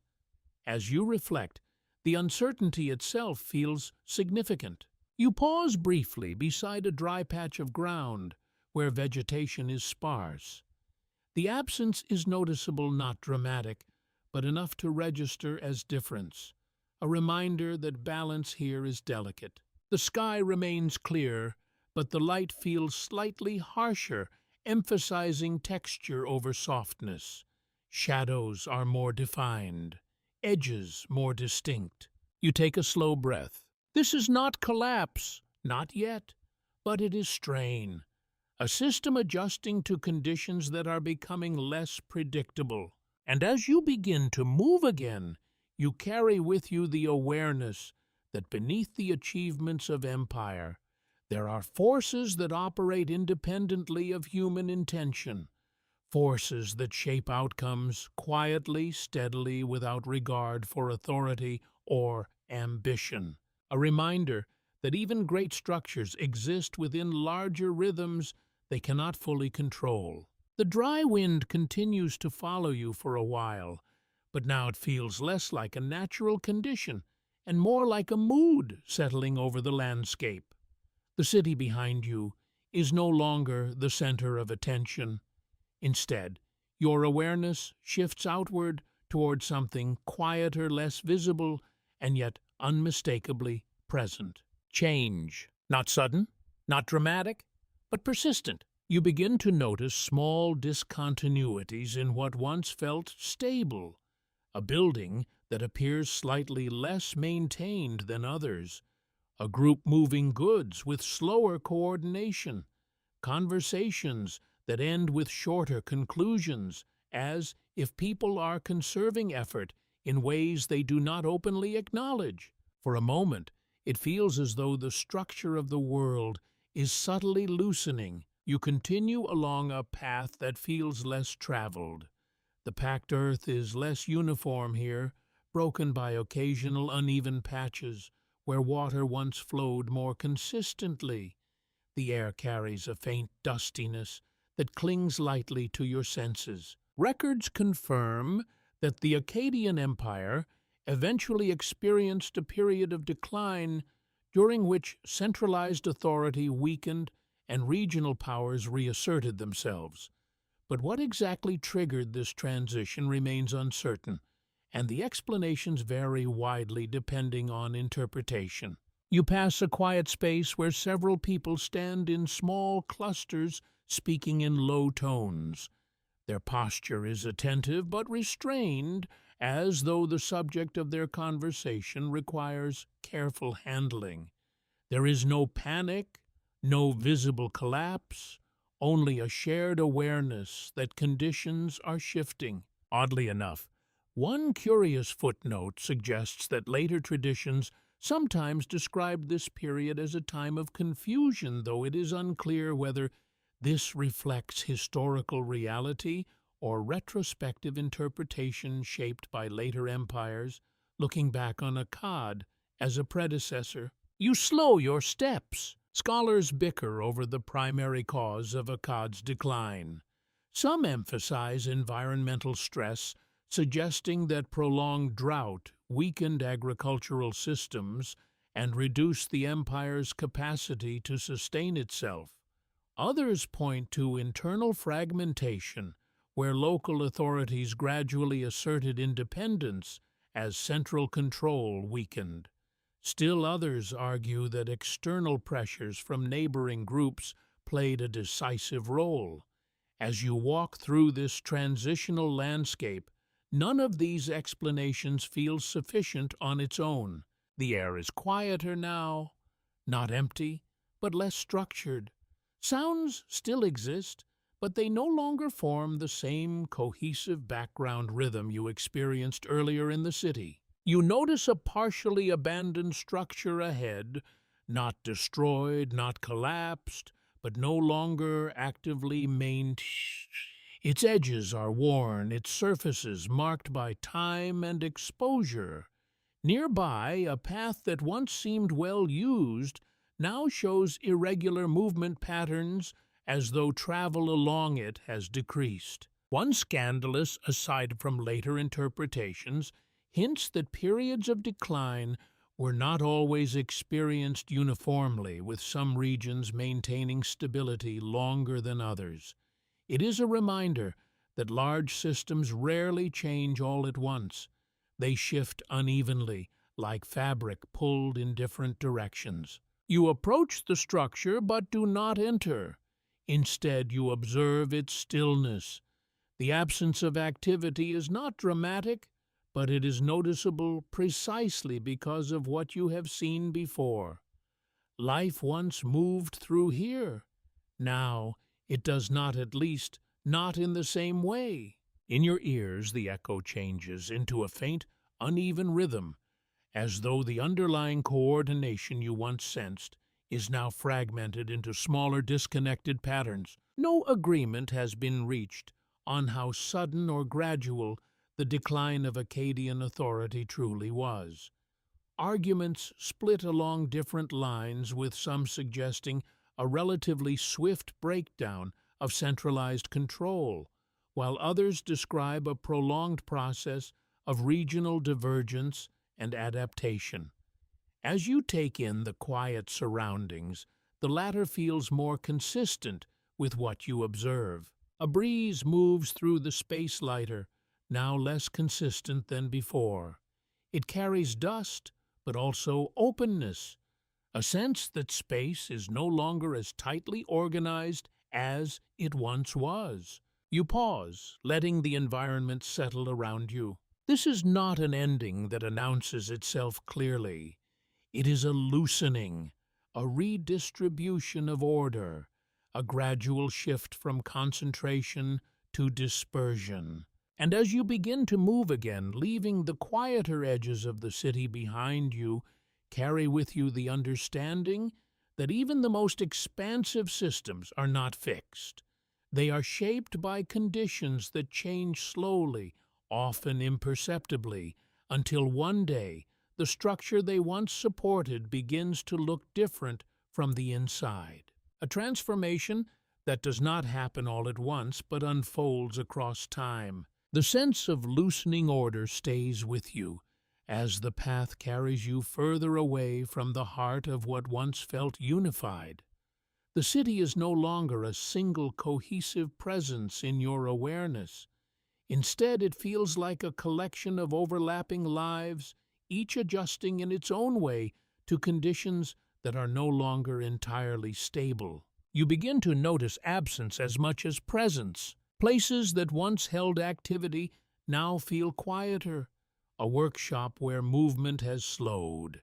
A gathering space where conversations are fewer. A storage area where goods appear more limited than before. Nothing is fully gone, but something has clearly shifted in scale and rhythm. For a moment, it feels as though the city is remembering how to exist in smaller pieces. You walk slowly, your attention softened by the weight of what you have already seen. The air is still warm, but less dense than before. Dust moves more freely now, no longer constrained by constant activity. Records confirm that after the weakening of centralized Akkadian authority, many regions experienced a period of political fragmentation, with local leaders regaining autonomy and adapting to changing conditions in their own ways. As you observe your surroundings, this fragmentation feels less like a single event and more like a gradual reconfiguration of relationships. You pass a small group gathered near what appears to be a partially used space. Their conversation is practical, focused on immediate concerns. Not distant governance, not empire-wide decisions, but local adjustments. What to store, what to share, what to repair. Oddly enough, one curious footnote suggests that in such periods, communities often relied more heavily on local networks and personal relationships than on distant authority. It is a quiet shift, but a meaningful one. When large structures weaken, smaller ones become more visible. You slow your steps. Scholars bicker over how quickly daily life changed for ordinary people after the decline of Akkadian power. Some argue that continuity remained strong, with many practices persisting despite political shifts. Others suggest that disruptions in trade administration and resource distribution had noticeable effects on everyday stability. As you walk through these quieter spaces, both continuity and change seem to coexist. A faint sound draws your attention. Not the coordinated rhythm of earlier periods, but something more irregular. A conversation that rises briefly, then fades. The sound of movement that is less synchronized, more individual. You notice a structure that appears partially repurposed. Its original function is unclear, but it now serves a more localized purpose. People move in and out without formal coordination, adapting the space to current needs rather than inherited design. One scandalous aside from later interpretations hints that after imperial decline, some regions may have selectively preserved administrative knowledge while abandoning broader structures of control. It is a reminder that collapse is rarely absolute. It is often selective, uneven, and adaptive. You pause near a narrow passage where two individuals exchange goods or services in a simple, direct manner. There is no visible oversight, no larger system immediately present, only mutual understanding shaped by necessity. In your ears, the echo changes into a softer, fragmented rhythm, like scattered footsteps across uneven ground. It lacks the earlier cohesion, but it still forms patterns if you listen closely enough. No agreement has been reached on how life reorganized itself in the immediate aftermath of Akkadian decline. Arguments split along different lines, with some emphasizing resilience and continuity, while others focus on disruption and adaptation. As you observe, both processes seem to be unfolding at once. You continue walking, noticing how people adjust without explicit instruction. Small decisions replacing large directives. Local understanding replacing centralized coordination. Not disorder, but redistribution. A breeze moves through the space, carrying dust and faint warmth. It feels less controlled now, more open, as though the environment itself is no longer shaped as tightly by human structure. You take a slow breath, This is what remains when large systems recede. Not emptiness, but reorganization. Not silence, but a different kind of sound. And as you move further into this changed landscape, you carry with you the understanding that life here does not stop when empire weakens. It adjusts. It redistributes itself into smaller, more immediate forms, continuing forward in ways that are less visible, but no less real. A quiet persistence beneath change. The fragmented rhythm of daily life follows you for a while, but gradually your attention begins to shift again. Not toward decline this time, but toward something quieter, more enduring, something that suggests that even when systems weaken, traces of them do not simply vanish. They remain. You notice it in the smallest of ways at first. A shape in the clay of a reused vessel, a familiar arrangement of tools in a modest workspace, a pattern of marks etched into a surface that feels older than its current function. For a moment, it feels as though the past is still breathing beneath the present. You walk through a quieter stretch of the settlement where movement is less dense and sounds are more isolated. A single voice carries farther here. A footstep feels more distinct. The city, or what remains of its former structure, no longer overwhelms the senses. Instead, it invites closer attention to detail. Records confirm that much of what is known about Akkadian life today comes from surviving clay tablets, inscriptions, and archaeological fragments preserved in varying conditions. These remnants are scattered incomplete, yet still capable of revealing patterns of administration belief and daily activity. You pause near a small cluster of tablets arranged on a surface that appears to have been recently used. Their markings are familiar now, but something about their preservation feels intentional, as though someone once considered their importance beyond the moment of creation. Oddly enough, one curious footnote suggests that many ancient texts survived not because they were carefully archived, but because they were accidentally preserved, often through fire or burial, that hardened the clay and protected the impressions within. Destruction, in a strange twist, became preservation. You move closer, careful not to disturb anything. The tablets are silent, yet they carry weight. Not physical, but temporal. Each mark represents a moment that once existed in motion and has now been fixed. Scholars bicker over how much of Akkadian administrative culture influenced later civilizations in Mesopotamia. Some argue that its systems of writing and governance provided a foundational model that persisted long after political structures dissolved. Others suggest that later societies adapted these elements, selectively reshaping them to fit new contexts. As you stand among these fragments, both continuity and transformation feel present. A faint breeze moves through the space, lifting dust from the ground and briefly revealing additional markings beneath the surface of worn clay. Layers upon layers, some visible, others hidden just below. You notice a nearby wall where faint impressions remain, perhaps from earlier inscriptions that have partially eroded.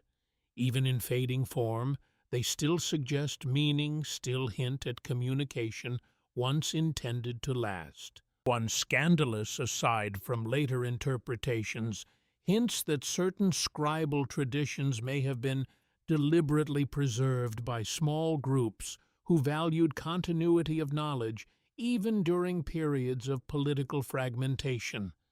It is a reminder that memory is not only institutional, it is also personal. You continue walking your awareness, now drawn to how fragments of the past persist in everyday surroundings, not as grand monuments, but as subtle echoes embedded in material life. A reused container still bearing faint traces of earlier markings.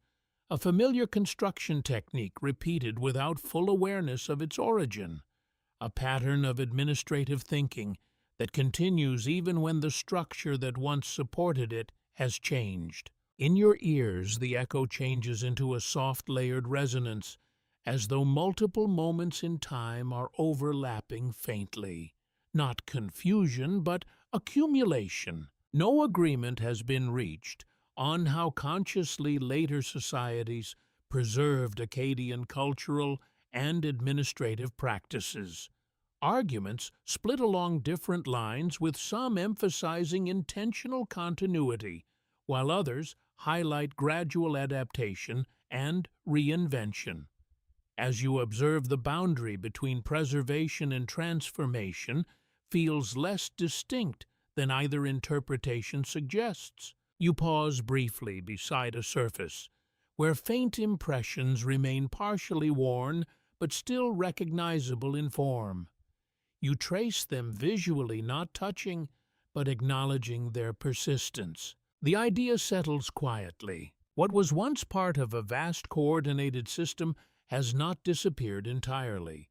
It has dispersed, reappeared in fragments, continued in altered forms. You take a slow breath. This is how memory survives here, not as a single uninterrupted line, but as scattered traces that endure through reuse, reinterpretation, and chance preservation. And as you begin to move again, leaving the fragments behind you, carry with you the understanding that even when empires fade, their presence does not end abruptly. It lingers in materials, in methods, in subtle patterns of thought that continue long after their original context has changed. A quiet persistence written into the earth itself. The fragments of memory you've just passed begin to fade behind you, but they do not fully leave. Instead, they settle into something quieter inside your awareness, like dust that refuses to vanish completely no matter how far you walk. Ahead, the landscape opens again, but this time it feels different, less immediate, more layered. You are no longer only in Akkad's world. You are also in the echo of it. The path becomes less defined here gradually, transitioning from lived space into something more ambiguous. Ruins are not always obvious. Sometimes they are not broken walls or collapsed structures, but subtle absences in continuity. A rhythm that no longer repeats. A pattern that no longer completes itself.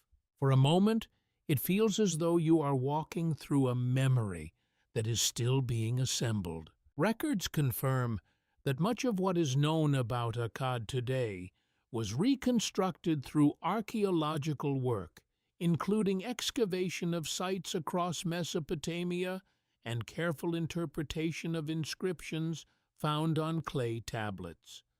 These discoveries often arrive incomplete, requiring modern scholars to piece together meaning from fragments scattered across time. You pause near a shallow depression in the ground, where the outline of something once built can still be sensed, though not clearly seen. The earth here is uneven in a way that suggests human shaping, long ago softened now by centuries of weather and silence. Oddly enough, one curious footnote suggests that early excavations of Mesopotamian sites were sometimes driven as much by curiosity and national pride as by systematic archaeological method, leading to both important discoveries and occasional misinterpretations. It is a reminder that even the act of uncovering the past is shaped by the present. You continue forward slowly, your attention now attuned not only to what remains, but to how it is interpreted. Scholars bicker over how much of modern understanding of Akkadian civilization reflects direct evidence versus reconstruction based on limited fragments. Some argue that despite gaps, the core structures of society, administration, trade, religion can be reliably inferred. Others caution that the fragmentary nature of evidence leaves significant room for uncertainty and reinterpretation. As you move through this reconstructed landscape, uncertainty feels not like absence, but like space waiting to be filled. A faint breeze moves across the open ground, carrying no distinct scent of city or field, only earth and time. It feels older here, as though layers of past activity have been compressed beneath your feet, no longer immediately visible, but still present. You notice markers placed by modern excavation, subtle indications of where layers were separated, where soil was carefully examined. These marks are quiet interventions into deep time, translating buried complexity into structured knowledge. One scandalous aside from later interpretations hints that early interpretations of Mesopotamian ruins were sometimes shaped by the expectations of those uncovering them, leading to narratives that emphasized grandeur or collapse, depending on prevailing perspectives. It is a reminder that history is always filtered through those who seek to understand it. You slow again, taking in the layered sense of presence, not just what Akkad was, but what it has become through interpretation. In your ears, the echo changes into something softer, still like overlapping pages, turning slowly, each revealing a different version of the same place. No agreement has been reached on how accurately modern reconstructions capture the lived reality of Akkadian civilization. Arguments split along different lines, with some emphasizing the strength of material evidence, while others stress the interpretive gaps that remain unavoidable. As you stand here, both clarity and uncertainty feel intertwined. You look across the open space once more. What appears empty is not truly empty. It is structured by absence, by suggestion, by what has been recovered and what has been lost. You take a slow breath. This is where history becomes interpretation, where fragments become narrative, and narrative becomes understanding, always incomplete, always evolving. And as you begin to move again, you carry with you the awareness that what you have witnessed is not only a world that once existed, but a world continuously reconstructed through memory, evidence, and imagination, a past that is never fully still. The reconstructed landscape slowly loosens its grip on you, as though even interpretation itself must eventually give way to silence. The ground beneath your steps feels less like a place you are moving through, and more like a threshold between what was known and what can only ever be partially understood. The air is still, but not empty. It carries the quiet weight of everything you have seen layered together now, without sharp boundaries. Cities, rivers, homes, temples, markets, soldiers, scribes, all of it begins to feel less like separate scenes and more like overlapping impressions of a single, long, unfolding world. For a moment, it feels as though you are standing at the edge of time itself. You pause. There is no more movement to follow, no new path forming ahead, only the lingering sense of a world that once held itself together through effort, adaptation, and constant negotiation with forces both human and natural. Records confirm that Akkadian civilization, though eventually dissolved as a unified political entity, left enduring legacies in language administration and cultural memory across Mesopotamia. But here, in this final quiet stretch, those confirmations feel less like conclusions and more like echoes of something that once lived fully in motion. Oddly enough, one final curious footnote suggests that even the idea of endings in ancient history, is often misleading since societies rarely vanish entirely, but instead transform, disperse, and reappear in altered forms across time. It is not disappearance, but continuation in different shape. You let that thought settle gently. Scholars bicker over where one civilization truly ends and another begins, especially in regions where cultural, linguistic, and administrative practices evolve gradually rather than breaking cleanly. As you stand here now, that boundary feels especially fragile, as though it exists more in hindsight than in lived experience. A soft breeze moves through the open space, carrying nothing distinct, yet somehow carrying everything you have just witnessed. It brushes past without urgency, without direction, like time itself no longer needing to announce its passage. You take one final slow breath. The weight of empire, of labor, of belief, of language, of trade, of memory, all of it begins to soften at the edges, not erased, not concluded, just gently released into distance. This is what remains when attention finally stops moving forward. Not answers, not final clarity, but a layered understanding that life in all its complexity was never contained in any single moment you observed. It lived in repetition, in adaptation, in quiet persistence. And now, even as the story fades, that persistence continues in another form. In memory, in reflection, in you. The world of Akkad does not end here.